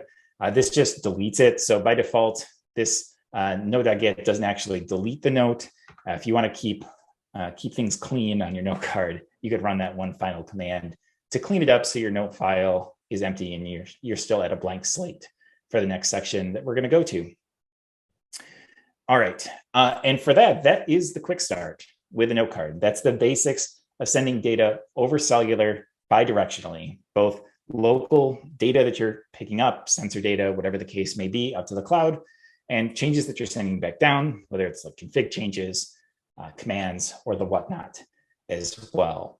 So I'm going to pause again just a second, and Rob, I'm going to check in with you to see where we're at with chat, Q&A, all of that. So it looks like in terms of our agenda, we are literally 1 minute over. So we've done an amazing job timing things so far. I know that some people really got stuck on that libUSB problem. I think that's still an ongoing thing. I would just say if you are in the Zoom and you still have that problem, we're going to record everything and we're going to send out resources and we'll send out a resolution to this as well. I'm surprised and not surprised this is an issue. We've been through this countless times and it seems like every 6 months there's like a new problem that comes up with a similar issue. So don't feel bad if you need to quit. We'll provide all the resources you need to finish this at a later time. But otherwise, we're good to go. Cool. So at this point, again, we've got everything with the note card. So we've set up the Swan for running code. We've set up the note card for our cellular connectivity. So the next step in the tutorial is we're going to combine the two, which is very exciting. So what you're going to want to do is actually unplug your note carrier. So remove power from everything. And then I'll just show this on my camera. I think I'll stop sharing my screen, although this is pretty straightforward. But your actual hardware setup, you're going to want to take the Swan and put it into the Feather compatible header sockets on the Swan. It only works in one direction. You can see one side has more headers than the other. It slides in, and hopefully this is like a Lego-like step. This is like my favorite hardware steps. I get intimidated by some of this stuff, but this one is legitimately really easy. So you slide that in there, and then your total setup should look a little something like this. And once you do that, we're going to go back to our browser, and we're going to navigate away from the quick start. So we did it. You have the ribbon. You've completed the quick start. You've done it. The next step we're going to do is head to this guides and tutorials section. And you're going to want to go to this collecting sensor data tutorial. It's the first one in the list. You can also click it here. The sensor tutorial is going to help us kind of put the pieces together. So we have the Swan for running code, the note card for sending data. In this tutorial, we're going to make the Swan. We're going to write some firmware for the Swan. You'll recall our previous firmware made a light blink, which was very exciting, but probably not all that pragmatic. So instead, we're going to write some Arduino code that's going to communicate with the note card and take some sensor data and actually push that up to the cloud and do so at a regular interval. So we're going to build something that's approaching a little bit more of a real world project that you might build with this sort of hardware. Now, you'll see there's several different ways you can go through this tutorial. We designed the note card to be fairly agnostic in terms of hosts. So you can use the note card with a variety of hosts out there. I think just about virtually any microcontroller and single board computer that's out there. but we're limiting ourselves today. So you're going to want to make sure your dropdowns are set to use the Blues Wireless Swan, the Note Carrier F, and Arduino for C code. These are the defaults, so I'm hoping everybody's set here, but if you have played with this tutorial before, you might have these set to other values. So you're going to want to make sure Arduino, Swan, Note Carrier F, as that's the hardware we're using today. All right, so scroll down. A lot of these steps in this tutorial is stuff we've already done, which is very exciting. This is like set up hardware. We already crushed that. We already got this set up and ready to go. The next is to create a NoteHub project. Boom, we already got this over here. That's ready to go as well. So we're doing swimmingly. The firmware bit is going to say set up your Blues Wireless Swan. We did that to start. We did that at first because some of those downloads can take a while. So you should also be able to write code onto the Swan as well. When we get a little bit further down, the next thing you're going to need to do is use the Note Arduino library to communicate with the Notecard. So you'll remember that the Notecard speaks JSON. So through the browser, we sent commands like hub.set and note.add. Well, we provide a number of firmware libraries, and you don't have to follow along with this. I'm just going to show you this for your own reference. We provide a number of different firmware libraries for sending those same sort of commands to the Notecard in a variety of popular platforms. So Arduino, Python, C, C++, Go, Zephyr is going to be here in a few days if we have any Zephyr fans following along. So we provide a lot of different ways for communicating with the Notecard. The one we're going to be using today is called Note Arduino. And if you go back to, if you recall, if we do a callback to about an hour ago, and we have our little app over here in VS Code, you'll notice that this lib deps here, which is this config and platform IO, that chunk that we had you copy and paste already has that library. This is Note Arduino, albeit under a slightly different name.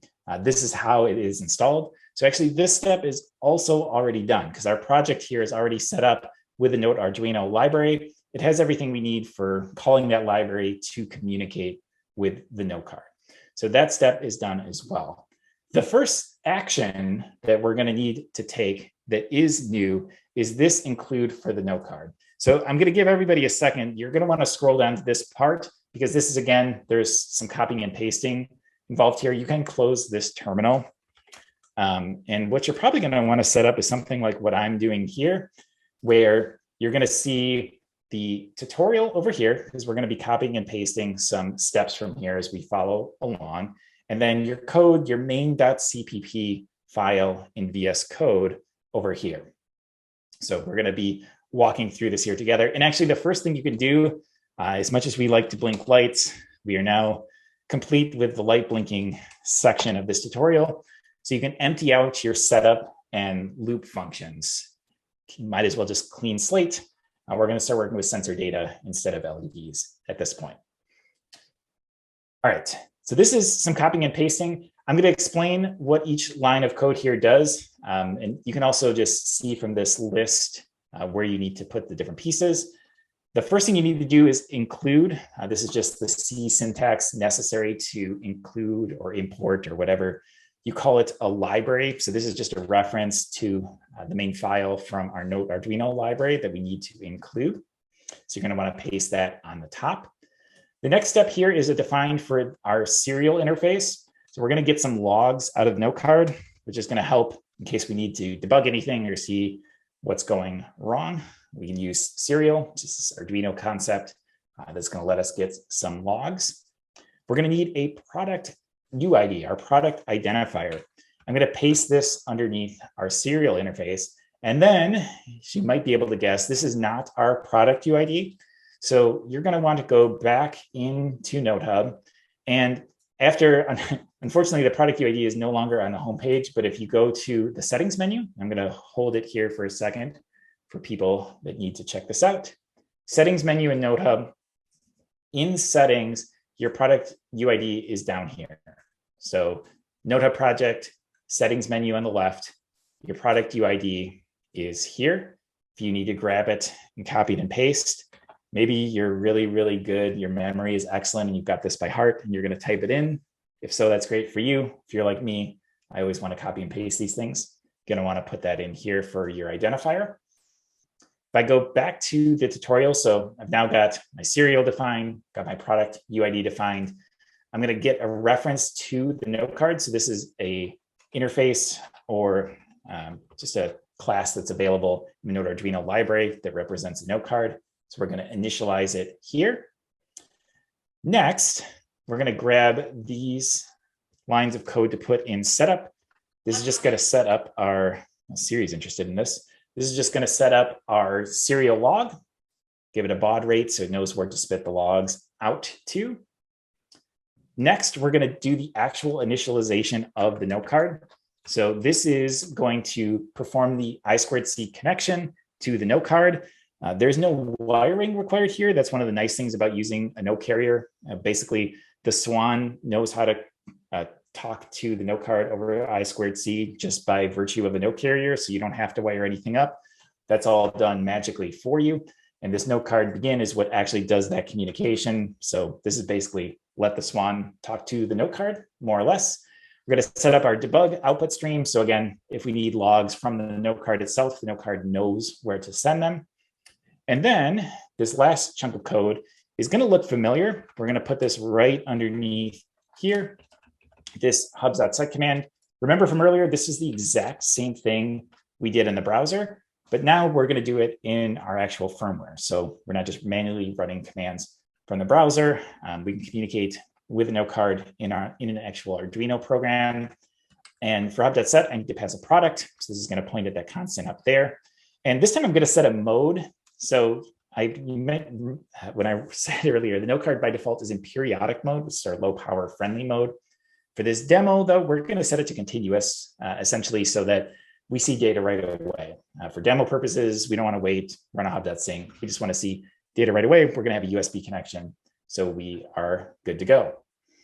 And at this point, we're going to plug in our first, just run this for a first time. So you can go ahead and save this version of your main CPP file. You're going to want to take your connection, I should say your USB cord that, once again, keep the one end plugged into your laptop, your computer, your whatever. Take the other end, and this is important, make sure you plug it into the Swan. So not the note carrier, the Swan. And it's easy to screw this up. So I'm going to say Swan like 6 more times, is that's where you're going to want to plug this in. I'm going to hold it up to my camera as well. The Swan is where you want to connect this, because this step we're going to start once again, as we were doing earlier, pushing code out to the Swan, pushing firmware out. So we're going to go ahead and do that. Once we've done that, you're going to again need to put the Swan into bootloader mode.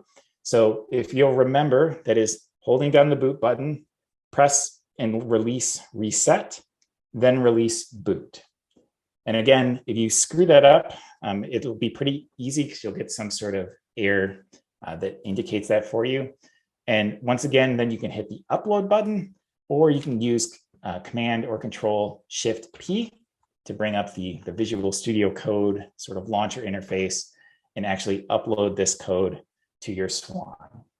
Now, Platform IO is going to first compile your code, your sketch, your C code here. So if you did typo something or screw something up, this is the point where it's going to yell at you for doing that. It'll then flash it to your device. So if it builds but struggles to flash, that means you probably didn't put the device into bootloader mode appropriately. So you can check that. And once you have it, essentially, if it pushes everything out to your device at the moment, you are good. We can look at how to look at the serial log as well. So I'd be curious in chat for people to say if they're still following along, if you're having any issues. It'd be good to get some verification for that. For the serial logs, so viewing logs that are coming out of this, okay, good. We at least have one person uploaded fine. It's good to see. For serial logs, you can use our Platform IO has a serial monitor built into it that you can launch using that same Command or Control Shift P menu. I actually like, this is just a personal shout out that Rob showed me, an extension that's built into Visual Code just called Serial Monitor. So this is an extension that's from Microsoft themselves. And I just find it works really, really well. So you can use the Platform IO serial monitor if you'd like. That should work. But I'm just going to give a special shout out to this one because I really, really like it and like using it. And you should be able to just install it real quick and use it. And if you're using the Platform IO monitor, that's again going to be Command Shift P and serial monitor here, or Control Shift P on Windows or Linux. If you're using the serial monitor extension, it's this extension that's going to be right down here. And so if you make this connection, all you have to do is select the port you'd like to use.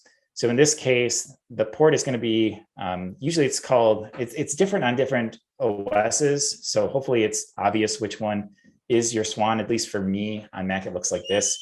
Rob, do you remember what it is on other OSs? I can never. I don't off the top of my head, but it should be fairly obvious. It'll be, I think it's something USB modem will be the one to choose. If you picked the wrong one, you just won't see any logs. So, or it'll fail. But for me, it's something like this. And yeah, so I see like STM in there, so I know it's right. The baud rate, if it doesn't automatically fill, is this one here. It's just going to match this in your code. And you can start monitoring. I don't think I'm going to see anything yet because the only thing that's going to spit out is from this hub.set, which already ran. But it's good to get this set up because in the very next section, we're going to look at the log to make sure we're getting sensor readings pumping out appropriately. All right, so we're communicating with the Notecard. We're at the same like step one as we were in the quick start. I'm going to push this back over. So the next thing we're going to want to do is get sensor data. And so what this tutorial is going to have you do is install this library that we created for creating mock sensor readings, which we call Notecard pseudo sensor library, which you can say 5 times really quickly. This library generates fake humidity readings and actually does generate real temperature readings. It uses the temperature sensor that is baked into the Notecard to get temperature readings. So we're going to use this to get some sensor data and start pushing it up to the cloud. Now to do this, the instructions here show how to do this in in Arduino IDE. We're going to be doing this in Platform IO.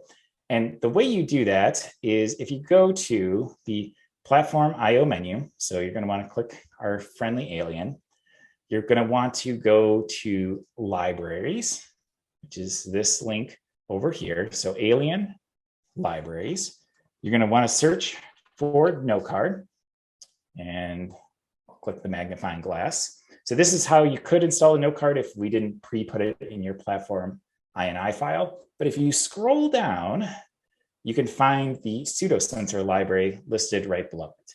So alien, libraries, search for Notecard, find this pseudo sensor library. You're going to want to click on this. And there's this big button to add to project. So we're going to say that, add to project. You probably have one. I fool around with this tool way too much. So I've got like 32. So I've got to find the TinyML one that we're working with. So pseudo sensor library, add to project, select the project that you're currently working on, and you can click add. And this is actually going to download the library and install it and put it in your platform IO INI file. So actually, if you want to, you can open this file up and you can see that basically all that we did there through the platform IO interface is basically a shorthand for installing this lib, whatever the appropriate pronunciation is, into this.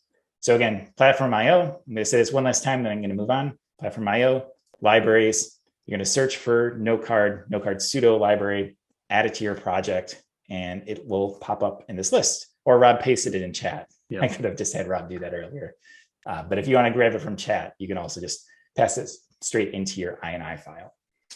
So for that library is now ready to use, much like what we did earlier with the Notecard library. So these steps are going to feel extremely familiar. So once again, like with the Notecard, we're going to need an include for our pseudo sensor library.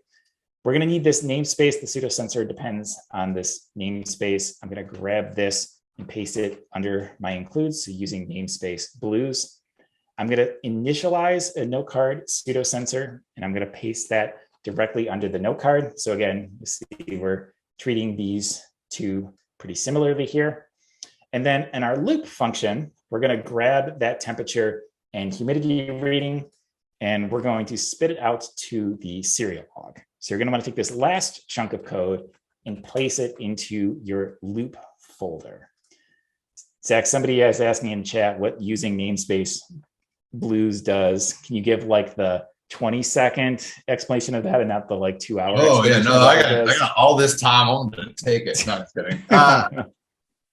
The namespace keeps it from conflicting. So like normally in C++, what you see is like standard. That's one of the really common ones.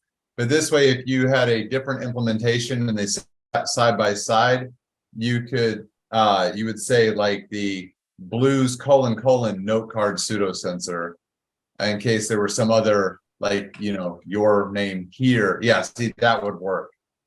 And so if you say using namespace blues at the top, then you just don't need to, it assumes blues for every place that it would need to require a namespace. Excellent. Cool. So if you're at this point, your loop, what this is going to do is this is going to grab the temperature and humidity from that library. Again, this temperature will be the real temperature of your room, wherever you're running this. And then this is going to be a completely made up value. But regardless, they're going to get spit out to the serial log, and it'll be done every 15 seconds. So this delay is in milliseconds. This is 15 seconds. So once again, hopefully you're getting used to the pattern here. This tutorial is kind of designed to get you used to the cadence of flashing code out. You save this out. Once again, bootloader mode, everybody's favorite. You hold down boot, press reset, let go of boot, and then upload again. Get this pushed out. This time we are going to look at the serial log. I'm going to make my window a little bit bigger because see here, we're pushing these out. So we're going to want to make sure that that is working correctly. The compile is going to take a little bit longer because we pulled in that new library, and the compiler's got to do its C magic to assemble all of this together before pushing it out to our device. It's going to do the build. It's going to do the flash as long as I pressed my buttons on my Swan correctly. And then we're going to connect to the serial monitor and make sure that we are seeing readings coming out. Can you do like a station identification and tell the people that were stuck with me in that other room exactly what web page you're on and what you're going through right now, just so that the people who were gone and just came back will kind of get some context? Perfect. Yeah, it's a good time for that. So if you are just stepping back in, we've done two separate things. And this is something, again, we're recording this so you can go back and do it, or you can try to like quickly catch up as well. But we went through two different tutorials. We went through the Notecard Quick Start, which you can access from this Quick Start menu on dev.blues.io, and then going to Notecard Quick Start and the Notecard and Note Carrier F Quick Start.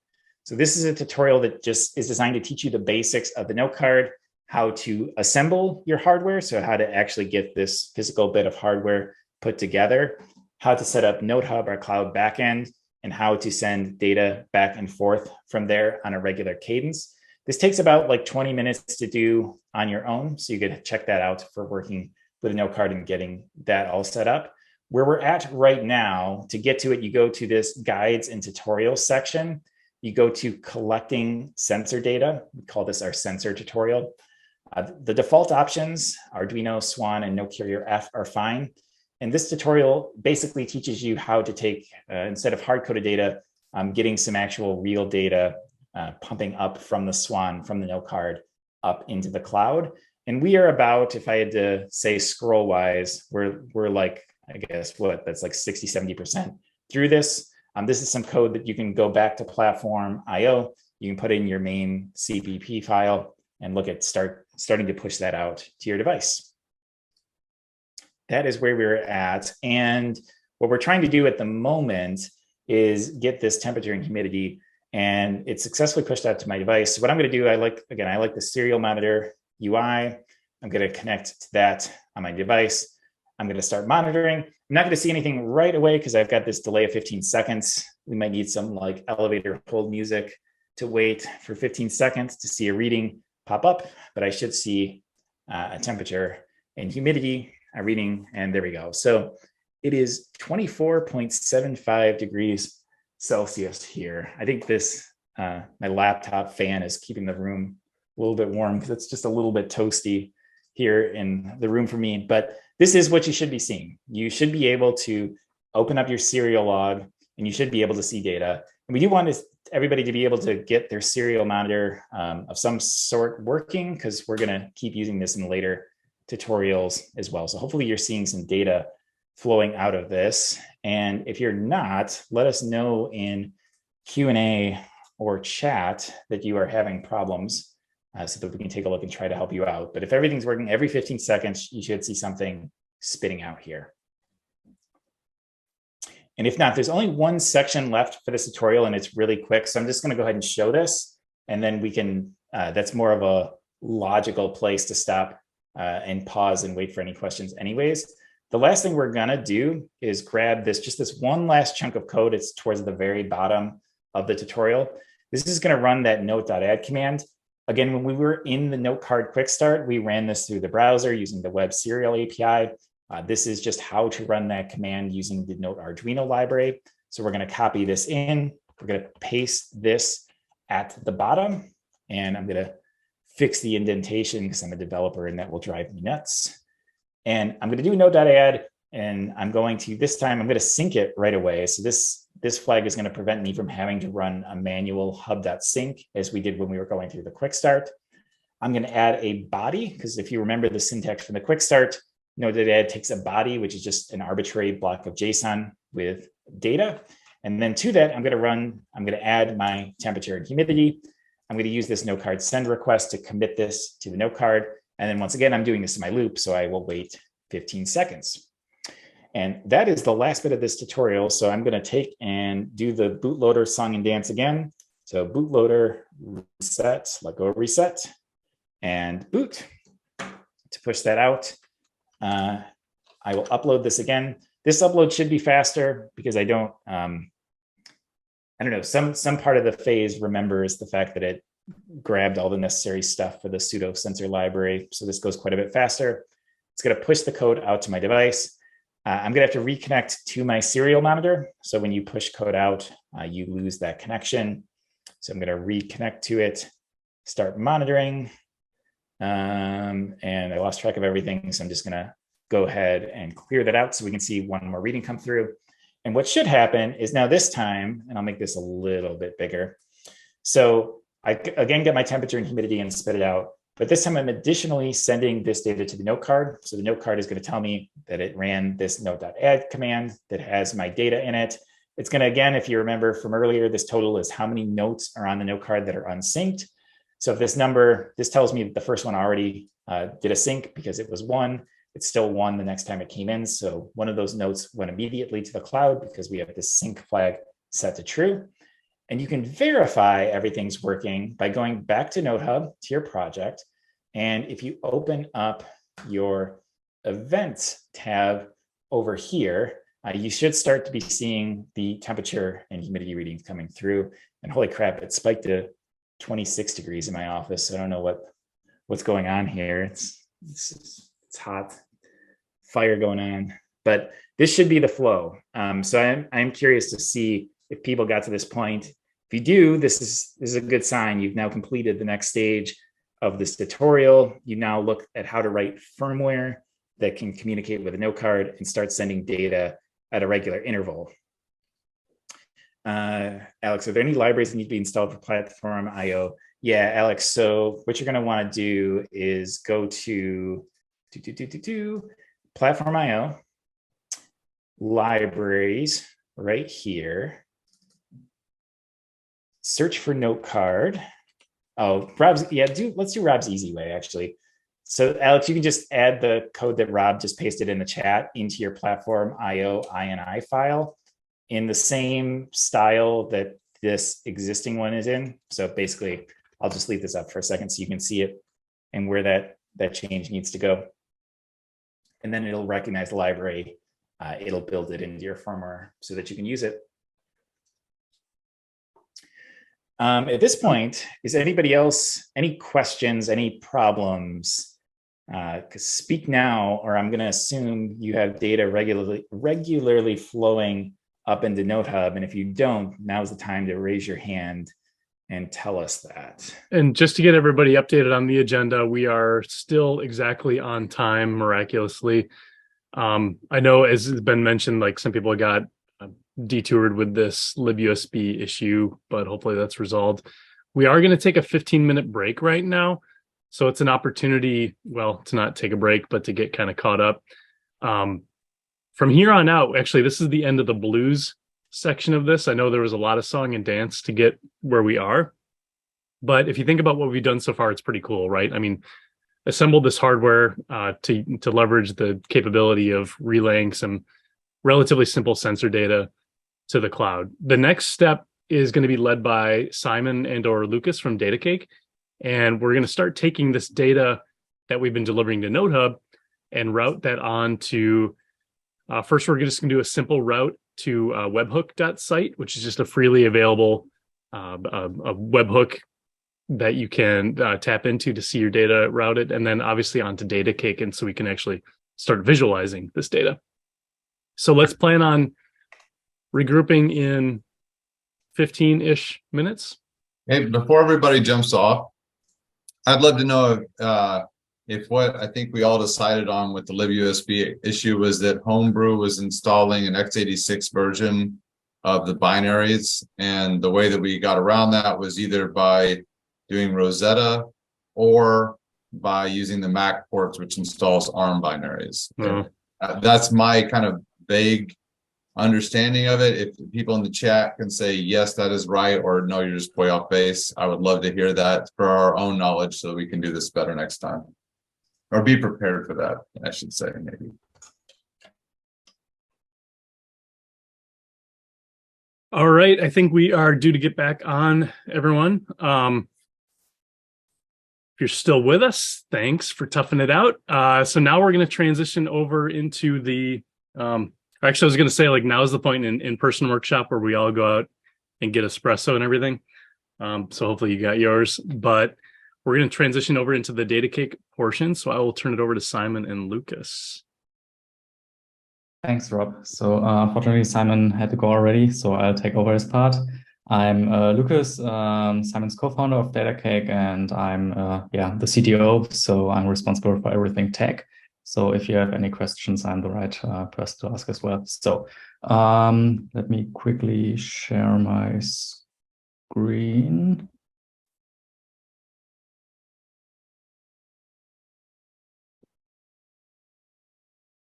1 second, why is it not working? Could be a permission issue, maybe. Yeah, I think now it's you're good. Working right. Looks good. Yep. Yeah. Can everyone see my screen? Yep, looks good.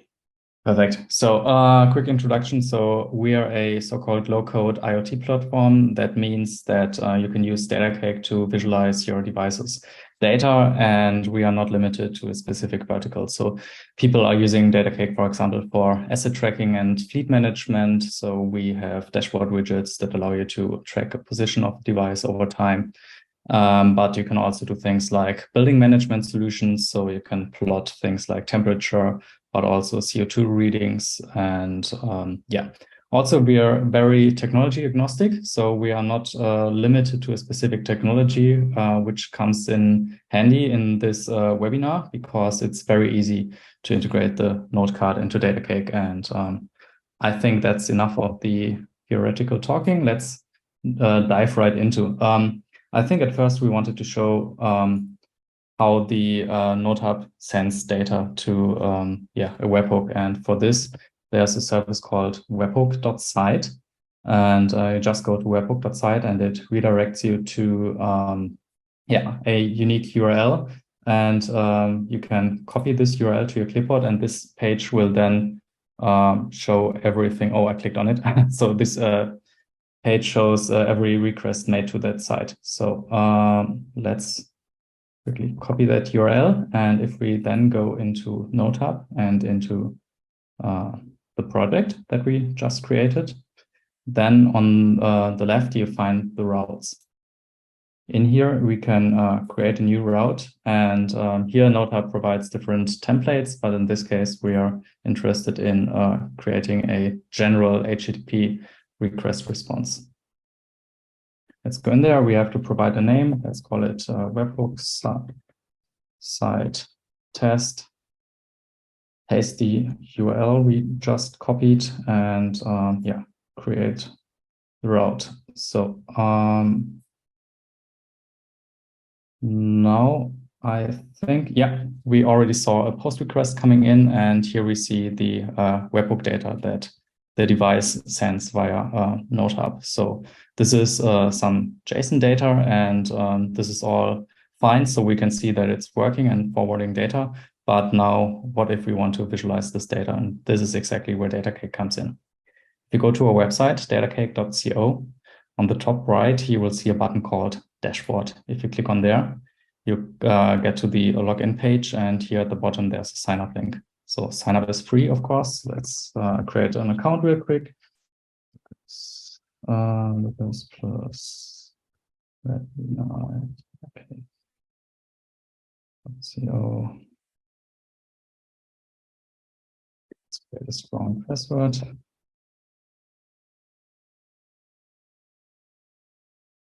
Let's agree to the terms, create the account. Wait a few seconds. So now we are in our so-called workspace. So workspace is an entity at Datacake that groups different devices and members. And this comes in handy when you have a huge fleet of devices that you want to manage and also share, for example, with your customers. But in this example, where we only add one device, can skip this part of complexity. The blue button at the top right is what we want to click next. It's called Add Device.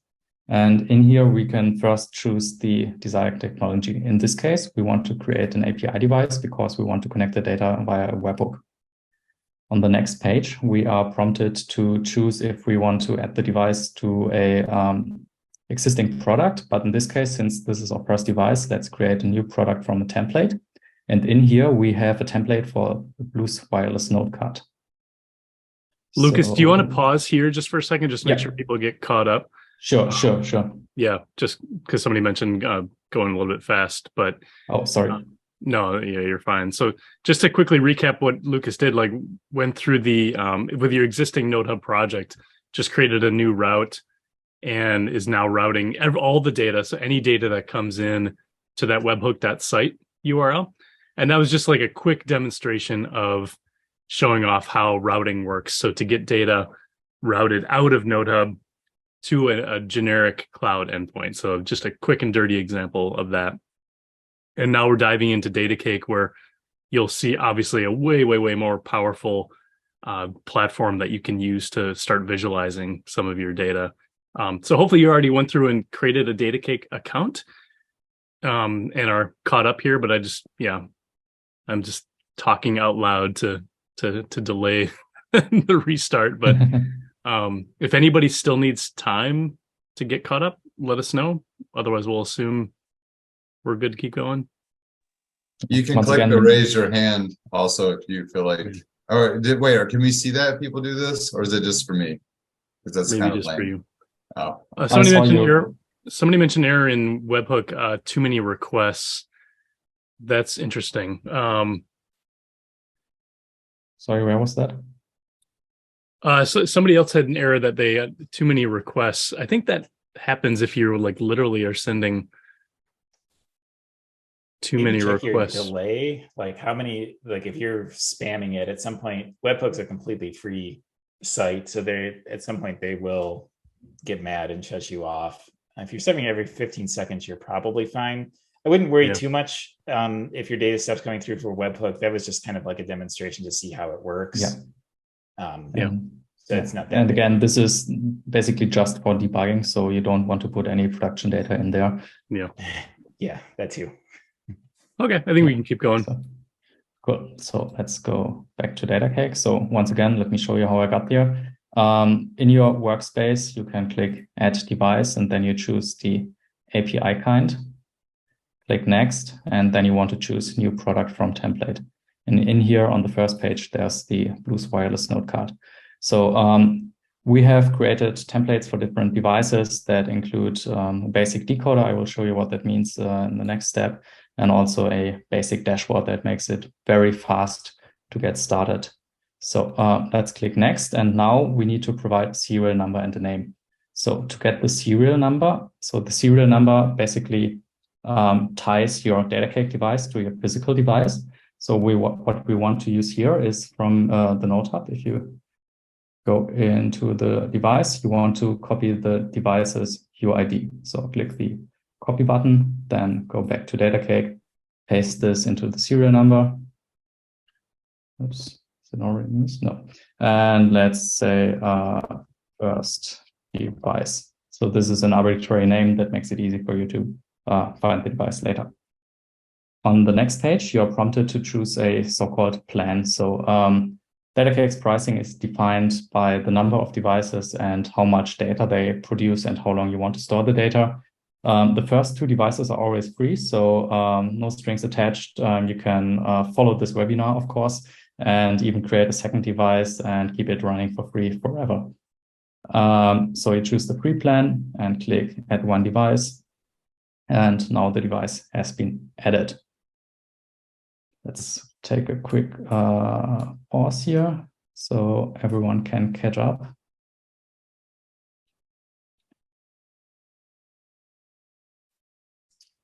So let's slowly continue. So next thing you want to click on the device and then you will see the dashboard that I mentioned. And obviously this still has all zeros on there, because even though we have added the device's UID, Node Hub does not know that it should send the data to Datacake. So in here, we want to go onto the configuration tab, because right now Node Hub is only sending the data to the webhook side endpoint, but we want to send it to Datacake. So on the configuration tab, if you scroll down, there's a section called HTTP payload decoder. And this is also part of the template. And what this does is it's a JavaScript code that basically decodes the Node Hub payload and puts it into the format that Datacake can understand. But the important part on this page is the HTTP endpoint URL. And there's a copy button as well. You want to copy this one, and this acts much like the webhook side. This is a URL that expects HTTP JSON post data. And so once we have copied this URL, we want to go back to Node Hub into the routes and create a new route. Once again, we want to create a general HTTP route. So the first entry here, let's give it a name. Let's call this one Datacake and paste in the URL, and you can leave everything else as is. Then we want to create the route. And if we wait a few seconds and go back to Datacake, scroll up, go back to the dashboard, and let's wait a few seconds until data hopefully comes in. Should be 15 seconds if I'm right.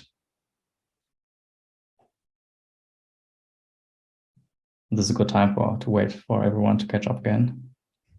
Let's reload to see if there's already that default template in Datacake is really excellent, because it just, I don't know, I love how it provides all those widgets that are and the decoder that's pre-configured to work with data that's coming from the Notecard. So it's a really nice way to get started with the Notecard.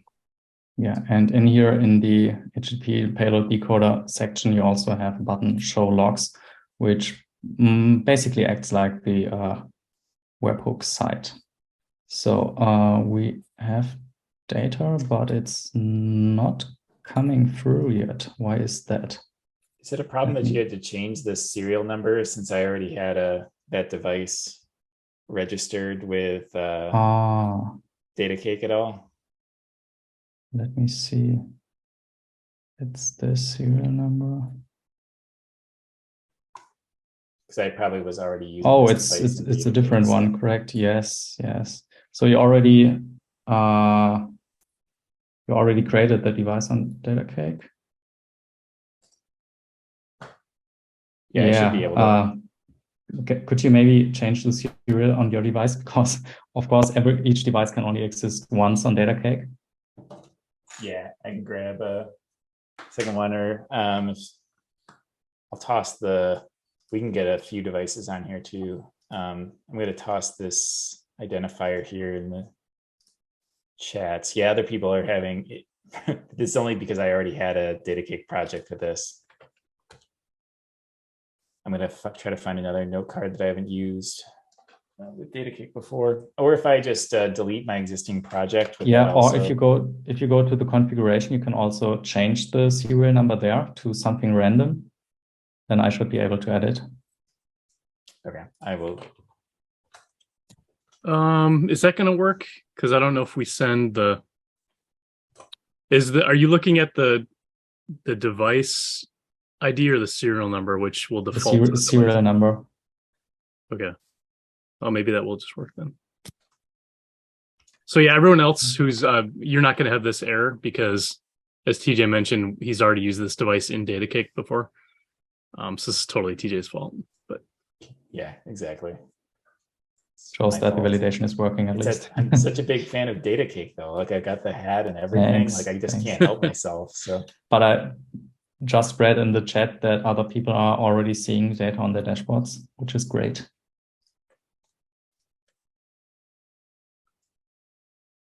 Rob, I dropped my the product UID in the chat, or anybody else, if anybody else wants to plug this in. I'm not seeing where I have this registered in Datacake. I'm trying to find it. Oh, would it be easier just to switch to a different note card? That's probably what I'm going to end up doing, but it'll. Should I? Because it'll take me a second, right?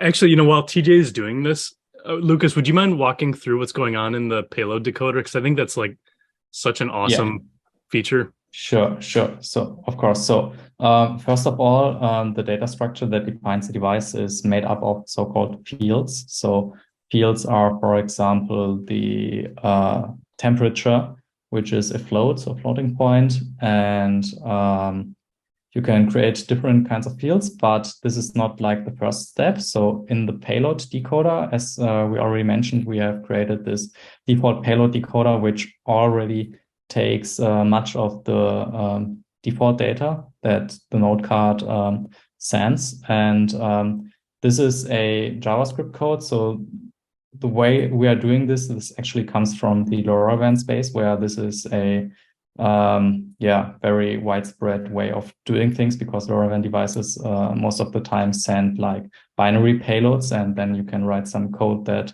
transforms this binary payload back to something that makes sense.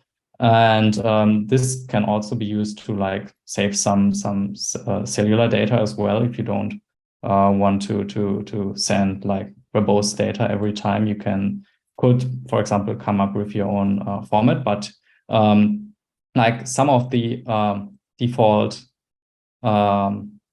fields that the node card sends, we just decode it and put it into a JavaScript object called decoded, and in there we can basically create different fields and assign data to it. And one of those files that the node card forwards is called data, and this is where your custom application code comes in. So or let's take sensors.qo, for example, because I saw this one on here. So if we on the Node Hub go to recent, we can see the data the device sends, and in here we again see the data.qo, and then there's body with humidity or humid and temp, which is temperature, and this is also in here in the Datacake decoder. So we take the data.body.temp and data.body. Oh, here we're using humidity. This might not work if I'm, but we will see in a minute. Once again, you can write custom JavaScript code that does things with data. So for example, we are creating a string of the device's location and can then put this into fields. So for example, we can copy this JSON if we want to give it a try. And in here, we should be able, or maybe this is the wrong format because this is also already the JSON, but if we give it a try. Yeah. So you would need the, oh, we have it from the webhook.site, correct? Let's quickly go. Oh, no, maybe not. Sorry, so if you want to send custom data, you would do this here, and then you would also put this into the decoded object. So Datacake can pick it up and put it into a field. And once it's in a field, you can go to the dashboard, and this dashboard already looks great, even better with data, obviously. But at the top right, there's the edit button, and this will open up a very powerful drag and drop what you see is what you get editor. So in here, we can add widgets. So for example, we could add another value widget. Then here we could select a field. So for example, the car temperature, we could give it a unit, degrees Celsius. We could assign an icon to it. You can also create gorgeous, like you see in the background. But what's very powerful is you can also set a time frame. So by default, it's showing the current value, but you could, for example, also show the average over the 1 hour ago until now. So this would show the average temperature over the last hour. You can also do things like show the minimum, maximum, but also the change in absolute values or percentages, which is an amazing way if you hook up, for example, fill level sensors. So you want to see how much, for example, a tank level has changed over the last day or over the last week. So this gives you very powerful tools to build visualizations. And you can also create a dedicated mobile dashboard that will show the data perfectly on your mobile device. And by the way, do we have any progress on bringing up the devices UID? I'm working. I just plugged. I've got 2 of them trying to send data up. So hopefully there should be something in NoteHub here relatively soon. I think so. Some other devices we can use. So the second one is just coming online. So I'm hoping they pop up and give us something we can use. Oh, great. Just a matter of again, putting it near my window to try to encourage these things to send it out. In the meantime, I can show you some other features of Datacake. So one thing is the member section, and in here you can invite other people to your workspace and give them access to the device's data. What you can also do if you want to publicly display this data, for example, on a TV screen, while you're in the edit mode, you can click the public link button, and this allows you to create a public link and even password protect it. And if you don't assign a password, you can just create the link. And this will also give you a QR code that you can, for example, print out and put on the device so people can scan it with their mobile phone. And if you open this up, you don't need a Datacake account. You can publicly view this dashboard. Then we see this getting used by our customers and with their customers very often if they just want to provide access to the data.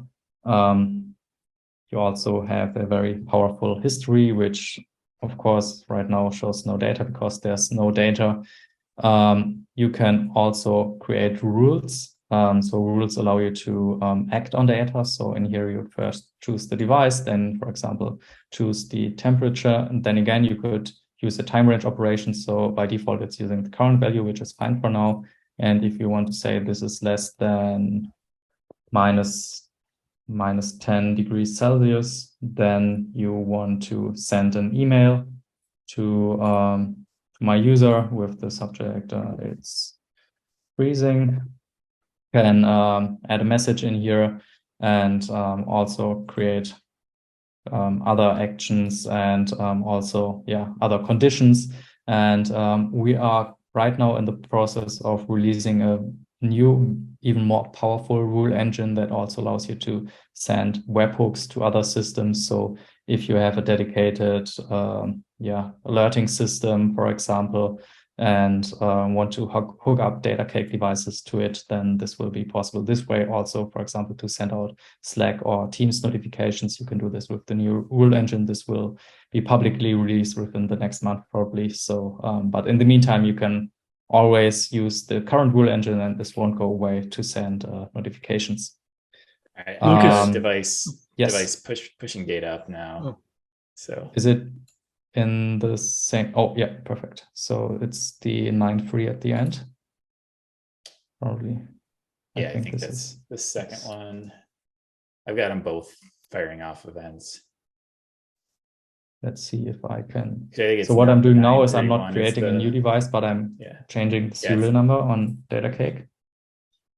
So, no, this is already in use. So 9.3 is it? So 4.4. Is it this one? Oh man, I might have. It's different points I've used like all of these in Datacake. They probably are on Datacake already. Unfortunately. Not too bad. I think this is one of those ironic workshop situations where everybody except for the presenter has their stuff working. So yeah, and I mean it's great that the participants get to the result faster than the presenter, but you could maybe just show how to create a chart. So for people, even though you don't have the data flowing in here, you could just show how to create some charts for like temperature, maybe on some other project. Because I think everybody else seems to have everything working. It's just a matter of you don't have the data flow to work with. Lucas, I'm glad you showed the rules engine too, because I think that's a super powerful feature in Datacake that I have not personally gotten into yet. But within NodeHub, we have a new capability to route data to a Twilio route. So you could send SMS messages, but you can also do the same thing, I believe, through Datacake. You can have SMS and email notifications sent. So. Yeah, so emails are free, and you can purchase SMS credits on Datacake and send out SMS messages. We also have things like a MQTT broker. So if you're into a bit into like technical things, which I believe everyone on this webinar is, you can use things like Node-RED. We also provide a service called CakeWedge, which is like a managed Node-RED in the cloud.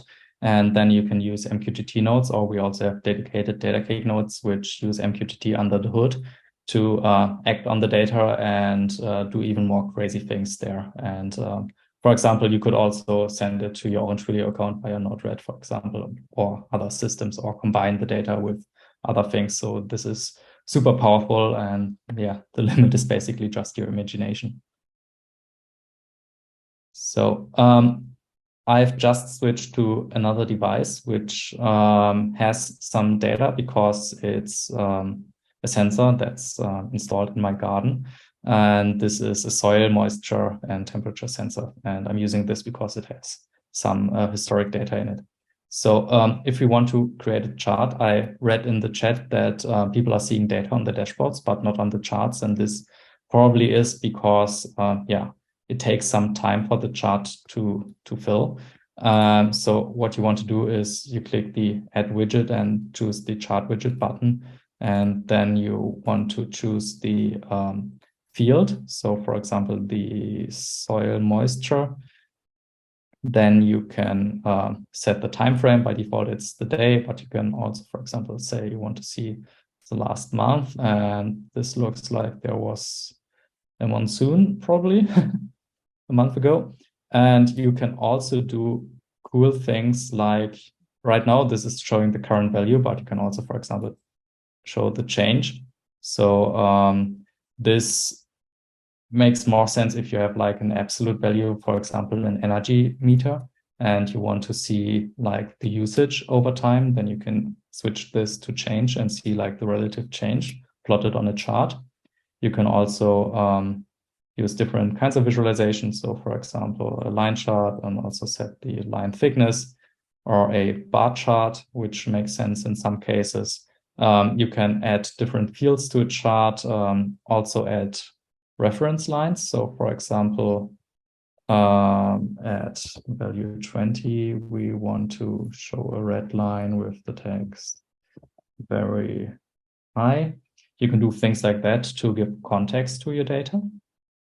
And then, yeah, you can place it anywhere on your dashboard. Obviously, this is not the most beautiful dashboard, but we can change this. Yeah, so let's save. Yes, now we can see the chart. Okay, maybe let's make this a bit higher. But yeah, any questions so far? No, nothing coming up in chat. This is great. Yeah, it's cool. I don't know about all of our participants, but like the first time I was able to actually get data from a physical, sensor right in front of me, relayed up to the cloud over cellular and see it like visualized was pretty darn cool. Even though I know the data that we're working with is pretty simple, it's cool to see these really pretty gorgeous visualizations appear. And I've always loved the I don't know how you guys do this, but you're visually like the dashboards, they just really pop. I think they're really great. Thanks a lot. Thanks a lot. I like it too. I like making my dashboards public and then just sending them to people because I find that it makes the thing real. Because if you're trying to explain some like IoT something that you're building, like it sounds really weird, but if you just send them like something that looks like this, all of a sudden it instantly clicks. Oh, this is what you're doing. This is the results out of it. So, and Datacake makes it super easy. Thanks. Cool. If you want to do like more serious stuff with this and, for example, sell a device to a client or sell access to data to a client, and you don't want to have the Datacake branding on there, we also provide something called white label, which allows you to run what you're seeing here on your own domain. We do everything from the hosting management, etc. You provide just your domain and logo and a name, and then you can run this on your own domain and basically sell the devices data to your clients and build amazing business cases on the platform. Awesome. Thank you, Lucas. So we're going to shift gears at this point and finally get into the machine learning part. Owen, do you want to take over from here? In our agenda, we had like an Edge Impulse intro, and then we're going to take a break. We're a little bit ahead of schedule, so we can kind of play it by ear. I don't know how long your Edge Impulse intro is, but we can kind of see where it goes.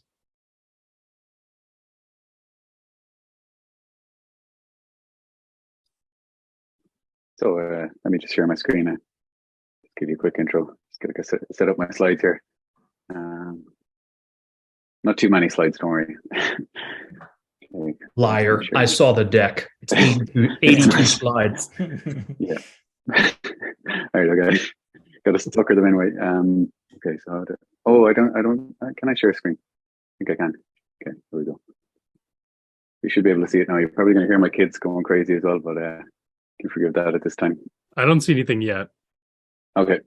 Let me see. Let me see anything. Blank screen, hopefully. Well, Blank screen. I see a desktop. A desktop. Okay, brilliant. So there we go. That looks right.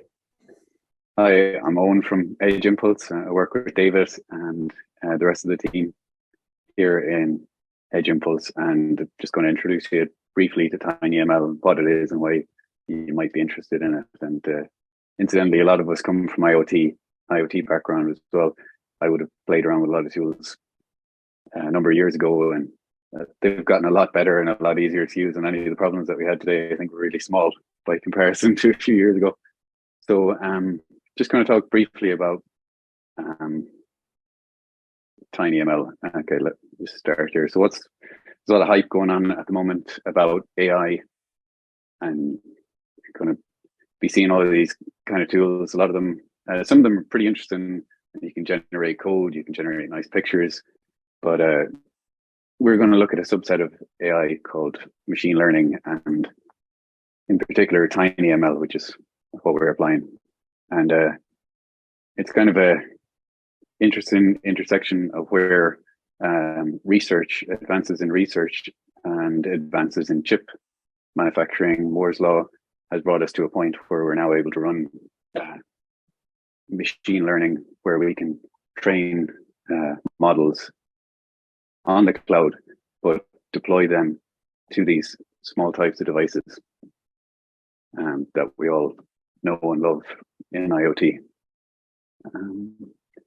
So let me just skip on a little bit here.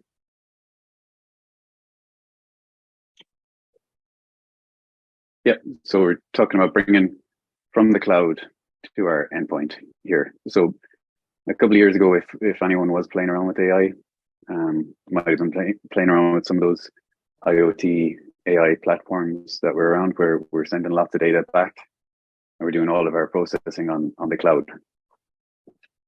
So, and most people think of that when they think of AI, or they think of building models or training them. So, yeah, I'm going to just start throwing some figures out here of where we're heading over the next few years in the amounts of these devices that are going to be hitting the market that are able to run AI and that are currently running these types of models. Okay, so I guess I'll just kind of step back to what the benefits are here of actually running a model on your device. So like if we want to do a type of a prediction, let's say like a keyword spotting, like if we're talking to our Alexa device and we're a bit worried about, you know, our privacy, it depends on what your concern is here. So you could be more concerned about privacy. Obviously today we're not going to be concerned because we're using Blues and we've got our privacy catered for through their encryption. But maybe we're more concerned here today about power, like energy efficiency. There's a acronym here that you can use to kind of remember this, called BLERP, which Dan and Jenny, who work with us, reference in their book, which I'll give you a brief look at later. And that's bandwidth, latency, efficiency, and privacy. These are kind of the key points of what we want to hit with TinyML and why we might use that. Okay. So yeah, it's cheaper than, okay. Okay. So, okay, we're seeing Edge AI is the next wave of the IoT data revolution. Jan, our CTO, and Zach, who founded Edge Impulse, come from ARM and from their IoT unit as well. So it is the next wave of this IoT revolution. And today we're talking about Edge ML as well, where we're obviously we're still connected to the network, but we're doing some of our inferencing on the edge. So we've talked about the benefits briefly, and we can look at maybe where I might use this, or where Edge ML might become a use case. So you can see some of our customers here. Our main customers are using it for predictive maintenance, quality inspection, and assurance. So one example we can look at here is we've got a accelerometer on a package, and that accelerometer may move in a number of different ways. And from the data that we take from the accelerometer, we can mark that data with certain points, like let's say a fall or a delivery, or it's idle, and then transmit all of that data to the cloud and build our model, which is just an algorithm at the end of the day. Jan famously says it's just maths. So that's kind of the output of our training, and that's what we want to get to our microcontroller.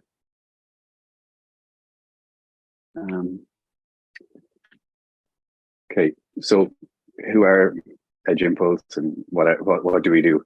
And just kind of get into it now. Hopefully, I gave a little bit of the background there. David, you feel free to jump in here if you think I missed anything. No, the only thing I think you missed is a T in the leading embedded ML platform. Okay. No, other You than got me the there. T, Yeah. we're good. Okay, cool. I put in chat, it's kind of crazy. We're glossing over it pretty quickly, and that's fine for today's purposes. But Yeah. it really wasn't that long ago where when I first started with AI and ML, I had to use like a top of the line PC with whatever GPU was bleeding edge at that time. And that was just for the inferencing, not the training. The training would take, hours, days, whatever. But just to do the inferencing, and now we're talking about inferencing on like the tiniest little things. This is a little Pi Pico, and it can even do it. It's kind of mind blowing. It is. Yeah. So no, you got it. Okay, cool. So that's just a little bit of the background and how it's applicable to us and in the IoT space, and we care about that. Now we'll talk briefly about who we are as an ML platform, and maybe it's worth saying as well. Just when we go back here, if we look, I can probably bring it up later. Actually, yeah, I will bring it up there. Sorry about that. Now, just skip on here. So the leading embedded ML platform. So we've actually got a lot more developers at the moment now. I think we're over 63,000 developers in the community. Yep. And you can interact with us on the forum. You'll meet me on the forum. You'll meet Jenny. You'll meet David, or at events as well. We're also coming to Embedded World next week, and hopefully get to meet there. So let's get into our platform a little bit here. So we collect data sets from the real world use cases, develop your model, deploy them back to the hardware. That's kind of it in a nutshell. If you wanted to build this type of setup yourself from scratch on your computer, your own pipeline, it would involve a lot of expertise and know-how to set up Kaggle, design your model in MATLAB or PyTorch, even building your signal processing, testing it, deploying it back, and getting it onto your edge device. So a lot of pain there and a lot of expertise. You're still going to need expertise in whatever area that you want to apply this to. It's not like magic, and you can dip in and dip out of our platform through APIs and through CLIs at any point as well. And you can put your data onto Datacake, or you can bring your own model as well, and you can take it as far as you want. You can go as expert as you want on our platform, or you can do a lot of auto ML as well and low code, which really fits into what we're talking about today as well, the low code part, which is good for getting an intro. So your evaluation board or target that you want to build for, mainly here, we will be talking about devices that come with, let's say, accelerometer is built into them. If we're talking about this loop that we're doing here, I see the life in the video, the cat. But okay, so we've got our loop here for our ML ops infrastructure built in. Here we're going to talk. I think we're going to talk briefly about our learning loop. So this is I've kind of really touched on this already, actually, so I'm just going to skip on. There are teaser points here for two of our AutoML features, which are the Eon Tuner and Eon Compiler, which is AutoML. So this is our low code again. It's very good for getting you started with building a model and with compiling it, so you can reduce the size of it to get it to your device. So yeah, when would we want to use this? So this, I'll just call out again briefly here. This is we're looking for hidden correlations in data, and that's kind of a potential use case. So an example that I'm going build on here is the one from the Blues Wireless documentation, and I've got my device just stuck here. So you've got your external accelerometer. I'm actually sticking it into a wand here because your example is it's got a wave. I know the wand has been talked about before as well, and I've got our Blues Wireless here that will hopefully form a type of wearable on my arm later to try and detect when these somewhat kind of contrived examples are happening. But you can see how that would apply to maybe a fall. Let's say a fall like on a accelerometer if the x-axis went this way, or if you have the y-axis that goes this way and then comes to a stop, that could be, let's say, a crash or somebody falling off their bike. And we've seen lots of really interesting projects on Hackster, and David has a lot of he champions the expert network, and we've got a lot of interesting examples just using accelerometers. And I think that the Blues Wireless device, the Swan that we're looking at today, has is an M4.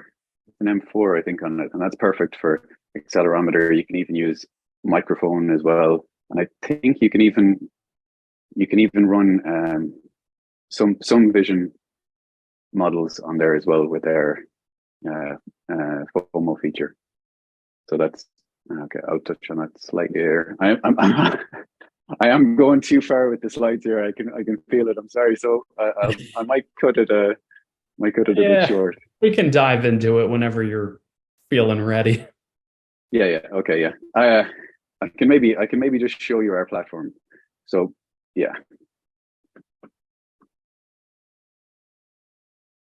We talk forever really about it, but yeah. Okay. Showing it is better. So I'm just going to kill off Teams here.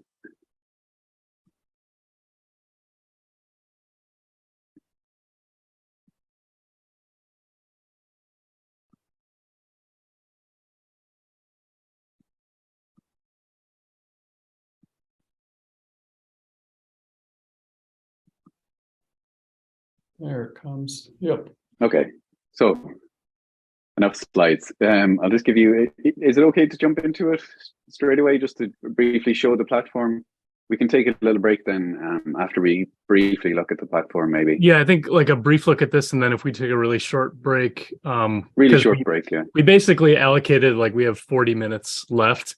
It might be kind of tough to squeeze in the last section, but we'll do best we can. Yeah, I'll just maybe take it as far as hopefully doing an inference on a device, okay? And I think if we aim for that, so okay, if you sign up for Edge Impulse, if you go to studio.edgeimpulse.com and try and get signed up for Edge Impulse, and David's going to ping a link as well in just for the install of the CLI, because that may take a few moments to do. So let me grab it. You can maybe do that while we're on our break. I'm just going to create a project here.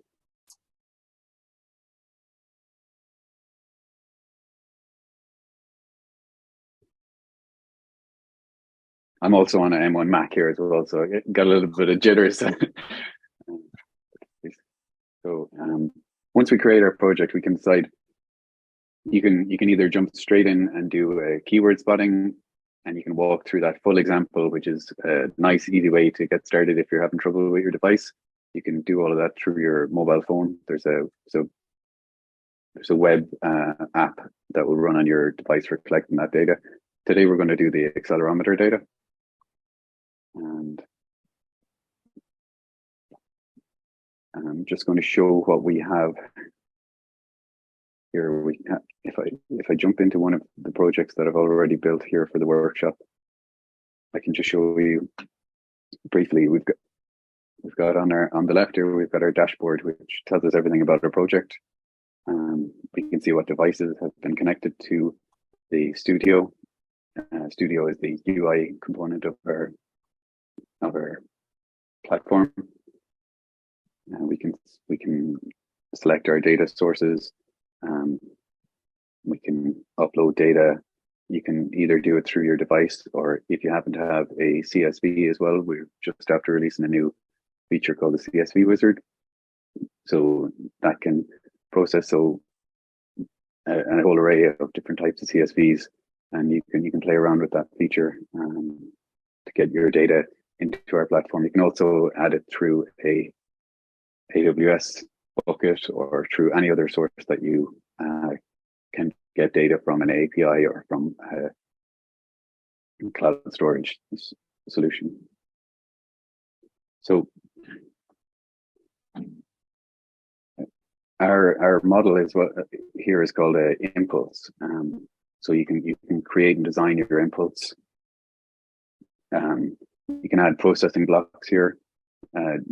First of all, when your data comes in, you're going to want to run some DSP on that data to try and smooth or flatten or process it in some way. A lot of these devices that have come out have their own built-in DSP.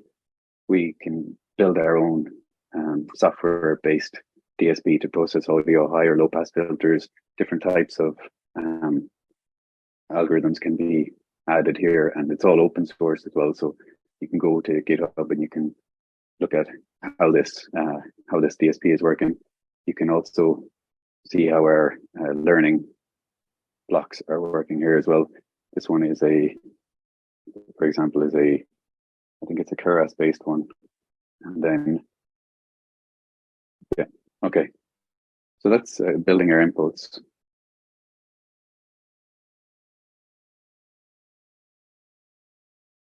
So yeah, then once you've built your impulse, you can train your model. This all happens on our cloud platform. We'll train your model for you with all your data. We'll reserve a certain component of your data for testing purposes and to validate against. We'll introduce some synthetic data here as well to build up your data set a bit. And then once that's done, we'll give you your testing output as well. We'll tell you how accurate your model is. This is a really bad example, one that I'm showing you here right now. But well, that looks like my models I built. Okay. Yeah, it's a pretty bad one. And then we'll actually version that as well. So you can roll back. You can see where you're at with your model. And then the deployment. Today we're going to go through deploying your model with the Arduino library, because we're going to continue with our platform IO or Arduino IDE form of deployment here. But you can see we've got different types of these embedded ML devices that have come out, these dev kits that have a bunch of different sensors on them that you would deploy your firmware to. You can also build your own custom firmware if you want, but today we're going to do the Arduino one. And once we've done that, then I'm going to go onto here, and you can see then your model is output as your zip, which you're familiar with, and you can use your platform IO command to get that library to appear in your VS Code, which is brilliant. And then do your ML classification. You can run your inference on this device here. So that's just kind of like giving you a background of what we are, what we do, showing you a brief look here, and then we'll take our break and hopefully get into it. And it won't take too long to start getting some data from this accelerometer to the platform, and then build a model, hopefully deploy it back and run an inference. Yeah, so let's I don't know do if there's any questions. Yeah. Oh yeah, let's do a really short 5-minute break if that works for people, and then we will go through the last tutorial. And I'm going to post a link to the tutorial so people have it ready to roll, because there are some additional steps. You're going to want to connect your accelerometer to that quick cable and hook it up to your note carrier as well, or the Swan. Either quick port will work just fine. I will change over my camera here. I will leave it on. Where have I got Zoom here? I'll leave it on just to show you how it's connected to my carrier here. I can share my screen. 30 after, Rob, we'll reconvene. Yep. Yeah, 5 minutes. A really quick one. All right. Cool.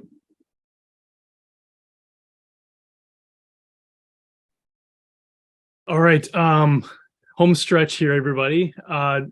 So one of our attendees, Mike, made a good point, like fell behind early on with that darn libUSB issue and hasn't been able to catch up. I mean, I kind of knew coming into this would happen, right? We're just kind of like absolutely fire hosing information at you all. And yes, just to clarify, I'll send out an email that'll include both the recording of this entire webinar. Again, I'm going to kind of trim it up and make it as digestible as possible, but also we'll send links to all these resources so you can like literally go through the whole thing again at your own pace, split it up into different, sections if you need to. But with that, we've got about a half hour of time that we had reserved. I don't know if it's going to be enough to get through this tutorial because it is pretty extensive, but it's a really, really fun one. We always save it to the end because it not only makes sense to do at the end, but it's also the most fun thing to end up on, but we'll do our best here. Thanks, Rob. So I'll add as well the models for the Blues wireless carrier board and the wand to this tutorial on our docs. So let's get started. So yeah, these docs are great as well, by the way. Thanks, Rob. I found it really helpful, and I am on an M1 Mac. I don't know. I must have thrown enough libraries at it, but it seems to work pretty okay. So yeah, I hope that you've installed the CLI now, and that we're ready to go with Studio, and that you've got your Edge Impulse account. So let's get started here, and we'll. So if you don't have an accelerometer here as well, or if you have a different one, that's fine too. There's so many different flavors and types of these. You'll just get an accelerometer of some type. And what we're going to do is forward the data through the serial output here. The serial output will come in the form of the X, Y, and Z axis, and you'll label those then through our CLI. So the X, Y, and Z that come from your accelerometer of whatever flavor you get. Once you're able to start seeing it coming out from the serial, you're good to go. It will appear then out like this. And we've already seen examples where we've worked with temperatures from TJ and different sensors, so I can maybe assume that we can get this far. So if you start up your Edge Impulse data forwarder,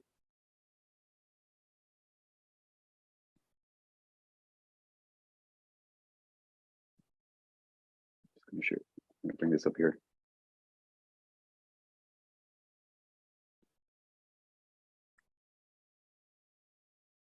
Now, one thing, if you've already used Edge Impulse, or if you've connected a different board or to a different project, you'll want to do a clean here.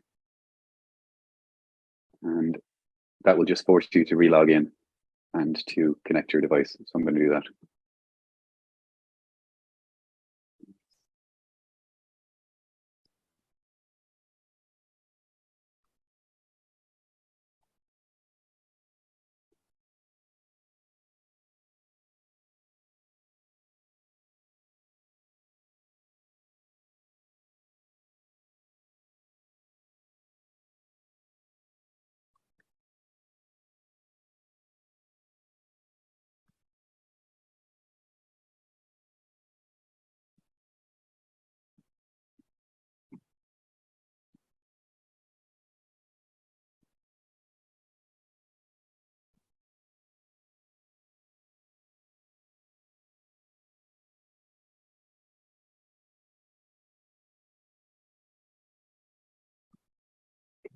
Just bring up my platform IO here,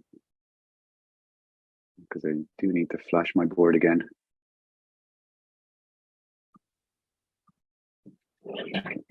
Oh, you know what? I don't have it connected.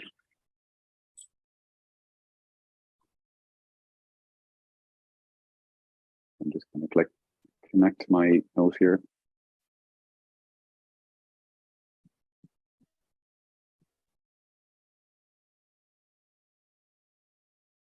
It was there, but now it's off. Oh, okay. Yeah. So now I've connected my board. That's a user error here. I can't blame any can't blame any OS for that. Okay, so now you can connect to the project that you've created. And I guess I might need to flash this device again. Let's just bring it up on the serial monitor here and see if I can see about that.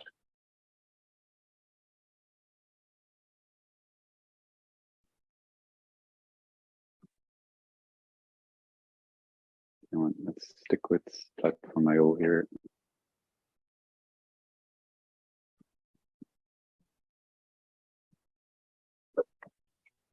Okay.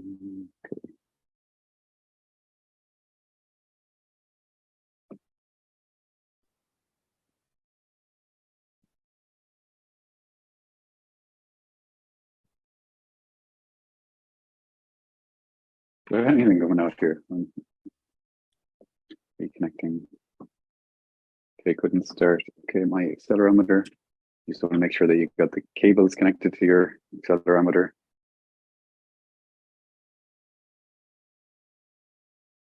I'll just reconnect here again.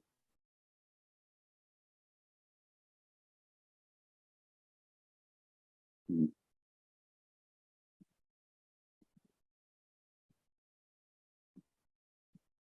me just grab the code again.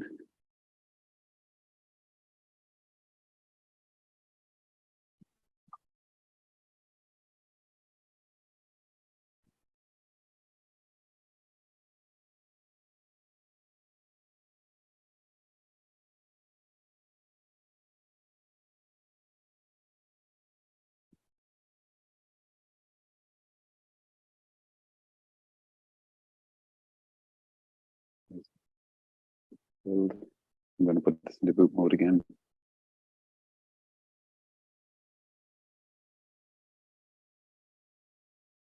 What's the error?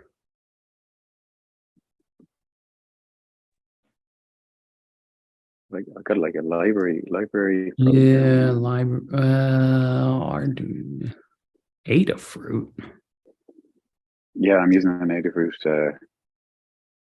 accelerometer here. ADXL345. In your platform IOI file, do you have that library listed out?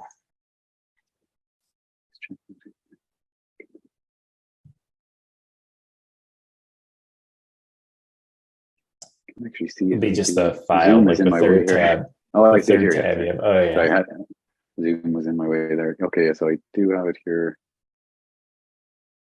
DFU library dependencies.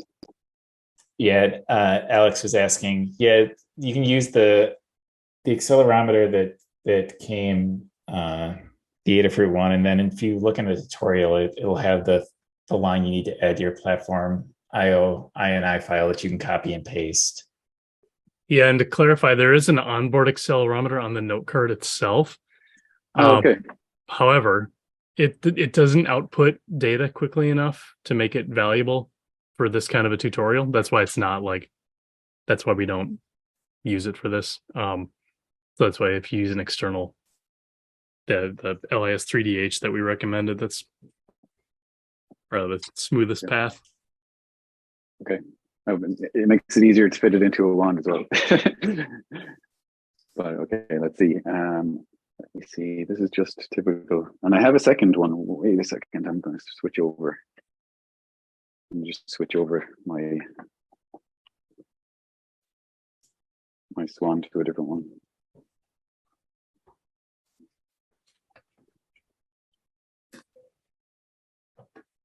Let's do this now.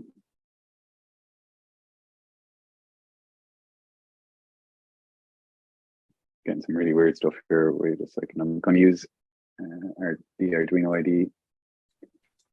Look at the serial monitor. Looks like same error there though. Oh, wait, no, that one's a little different. LIS 3DH. Yeah, I'm just looking at the serial monitor here.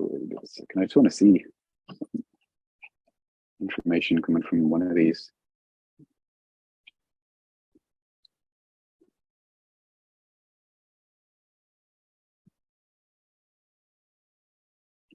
Okay, couldn't start.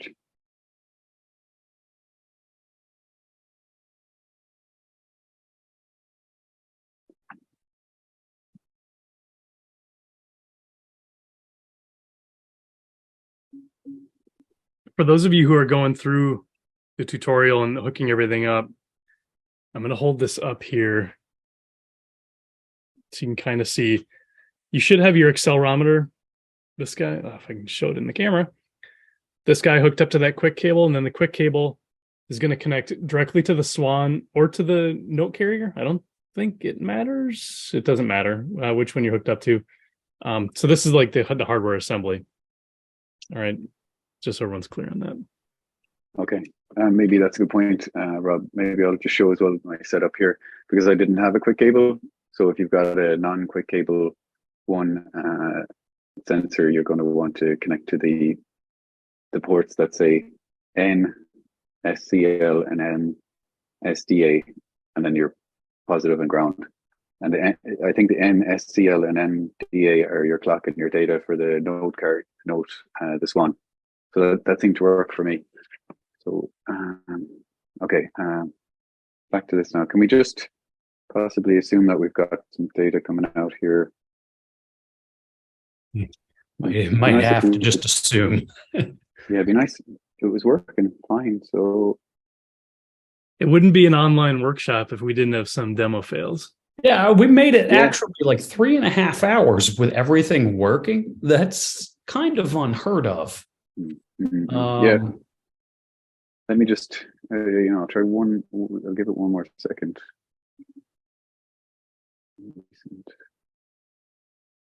We've got a sensor test here. And just look at the examples. Sensor test, just the bare bones one.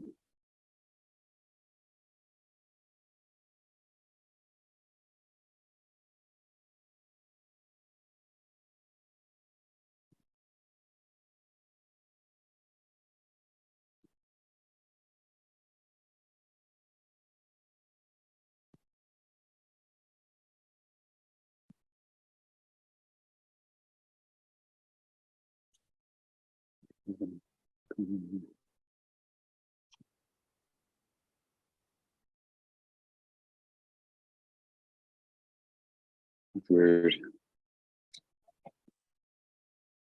Yeah, the only other thing I can think of, just to show some general model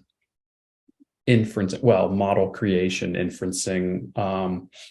Do you have any, I guess it would be totally, disparate or unrelated at this point, but do you have any other projects built and running that you could show the wand and how it goes through data collection, or even just any other?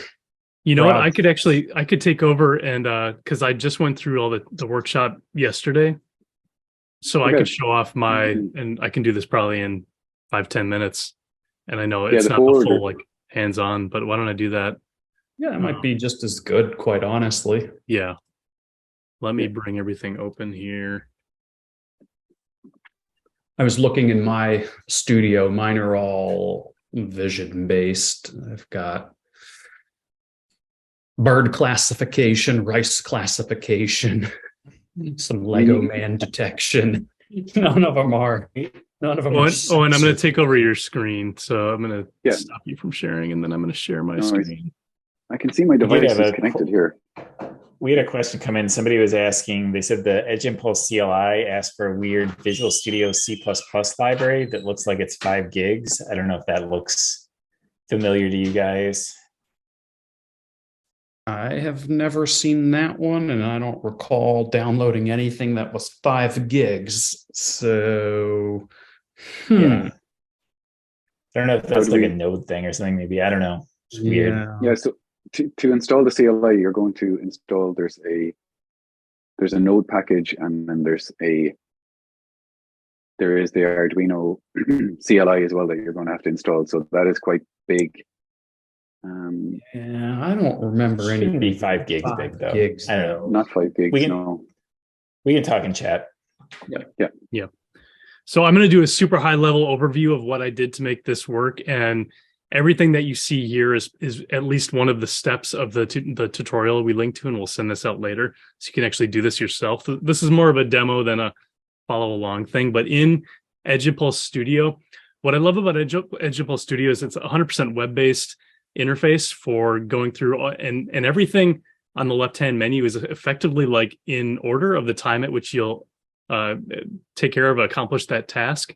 So again, I'm going to gloss over a lot of stuff here, but the first effective step when I'm creating a new model is to gather data associated with that model.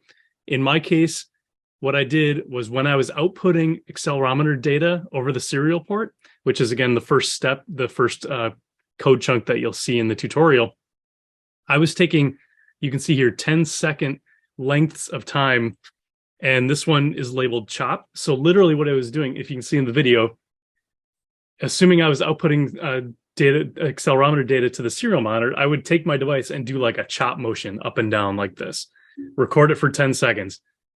When we do these workshops in person, it's kind of hilarious because you've got 20, 30 people in a room doing all these crazy things with their boards and accelerometers.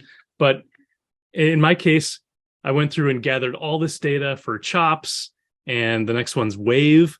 So going back and forth, making it really obvious.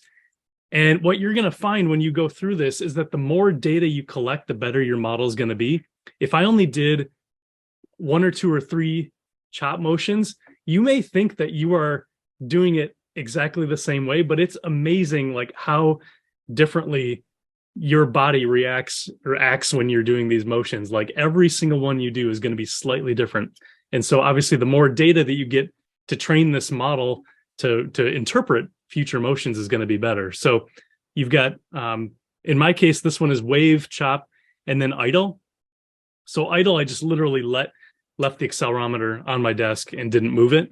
And again, I went through and took, what is this, like maybe 10 or 11 different segments. Even this one I had.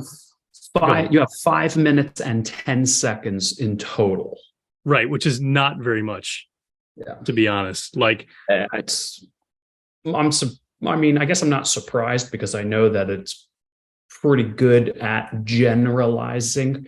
5 minutes and 10 seconds is, like you said, it's enough, but more is better. Yeah, absolutely. So when we're doing this in person, again, I recommend taking, I don't know what the minimum amount should be, but certainly more than this. Then I went through and created my impulse, which Owen went through before.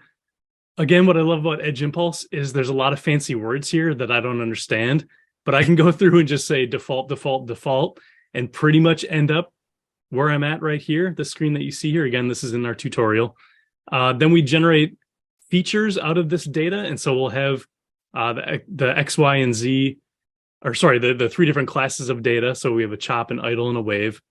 And I already know that I skipped over a section where I label my data that's coming in. So I'm sorry if I'm confusing anybody. And then there's the neural network classifier, which you can increase the number of training cycles you do. Like I kept it at 300. Learning rate, I can't remember actually what this is. But the performance of my model was like too good to be true. It's saying like 100% accuracy. And this, what you see here, is based on the test data that I set aside. I'm going to go back to the data acquisition section. And there's this killer feature too, is you can automatically split up your collected data into training and testing data. So what you can do is you can actually validate your model's functionality based on testing data that you've already labeled. So if I took some of my chop data, labeled it as a chop, and then told Edge Impulse, like, hey, this is going to be a chop, I guarantee you. And then it can validate that process. Yeah. Which actually reminds me that actually collected a bit more than 5 minutes and Right, 10 that's a good point. seconds. Yeah. You are not seeing 16% of your data. So whatever 5 minutes and 10 seconds plus 16% is what you actually collected. So it's really cool. You can run through the test data and actually classify each one of them at a time with a click of a button. Hand wavy, fast forward. In our tutorial, all you need to do is create this Arduino library. And Owen showed this before, but you just click on the Arduino library tab, the card there. And what we're going to do is just build, and this will build your model in the cloud. Because we've already trained it at this point. Build in the cloud, it'll download as a zip file. And now I'm going to switch over to Visual Studio Code, which is right here. And once I unzipped that, the SDK, or sorry, the package from Edge Impulse, which contains the Edge Impulse SDK and my model, I just drop it into this lib directory here of my project. And then in my sketch, which this whole sketch, I'm not going to walk through this whole thing, because it's almost 100 lines of code. But all you do is reference that the library that you've dropped in, and yours is going to be named something else. All the other code is there for you to start generating inferences and outputting those to the command line. So I'm just going to run this, and we're going to see what's actually going to happen. And I don't know if that's going to be, well, we'll see what happens. Let's find out. Yeah. While you're running that, you just acted like 100 lines of code was a lot of code to have an ML model running on an edge device. That's a very good point. Like incredibly remarkable. That's true. Yeah. All right, let's see if I can get a demo failure to happen here. And you can, I mean, obviously this is a superior setup here where you've integrated it into your existing application. But for some very simple basic testing, you can just deploy the firmware straight to. That's a good point. If you have an Arduino or like a Nano 33 or something that's just supported out of the box. But all right, so I swear I'm doing a chop, and so far this is not super surprising because I went through this really quickly. It's saying everything's a wave except I had one idle. I'm going to do a wave. So the X and Y could be switched over there. It could be thinking that it's the chop, the chop versus it depends what way you're holding. Oh, that's an excellent point, because the way I'm orienting the accelerometer, it's actually the same motion. So I don't know. Down versus left, right. Yeah. That's an excellent point. So pro tip, I put mine into the wand here, so it's got a particular way, and this is the exact way that you train it. And actually, the frequency at which that you wave as well is kind of important here too. We set it to, let's say, 1 hertz or 2 hertz, depends on, are you doing this wave every second? Are you doing it, a lot faster than that? So it depends on the movement. If it's a motor that's vibrating, or if it's, somebody falling over, those things will be faster. Yep, that's one small thing you can do. You can tape your accelerometer to like the back of the note carrier, because that'll at least keep like some level of consistency. If you want to get really fancy, you could have like one of these. This is our limited edition run. TJ, I'm gonna have you show that. I'm gonna stop my sharing if you want to show that. What is that? So this is so we may boot this back up, but last year we did a bunch of in-person workshops, and we actually supplied everybody with hardware, and we spun these boards that we call the Hammer of Blues. So if you want to flip it around, TJ, you can see the back, because it's just gorgeous. It's kind of a ridiculous piece of hardware with all sorts of sensors on it and buttons on it. And obviously it's not for the note card. This looks like a Zach creation. And so obviously that is lends itself to more of the chopping and the waving and all that kind of stuff. So that was sort of the inspiration for this workshop. But We are sort of at time right now. I know we definitely bit off more than we could chew, learned some lessons here for sure, but I hope we at least got you off on the right track and got you somewhat inspired to finish this yourself. And again, we'll wrap everything up in a nice little package and get it out to you all, so you have all these resources and can do everything yourself if you want to, or share it with other people. In the meantime, 2 places I would recommend to go for help. Blues has a forum. It's at discuss.blues.io. I'm going to paste it into the chat here. Edge Impulse has an excellent forum as well. Honestly, I know it sounds like I'm lying here, but Blues forum and the Edge Impulse forum are 2 of the most active and well-supported forums that I've been aware of. Like, anytime I have a question with Edge Impulse, I get a response within like 24 hours, and it's super helpful. So thank you guys for doing that. Also say too, the very end of the tutorial with Edge Impulse will show you how to integrate the Notecard and then also push that data out to Datacake. Yep. So that's kind of like the overarching thing that like brings like harmony to all of this, right? You get to see Edge Impulse for doing your edge inferencing. You're taking just the results of that inferencing, like was it a chop or whatever, sending that up to the cloud, use Datacake, really easy dashboarding, and all of a sudden you've got a dashboard that brings all of these tools together. Yep, exactly. Great way to end. And the last thing that I mentioned as well, I did say I'd plug the book.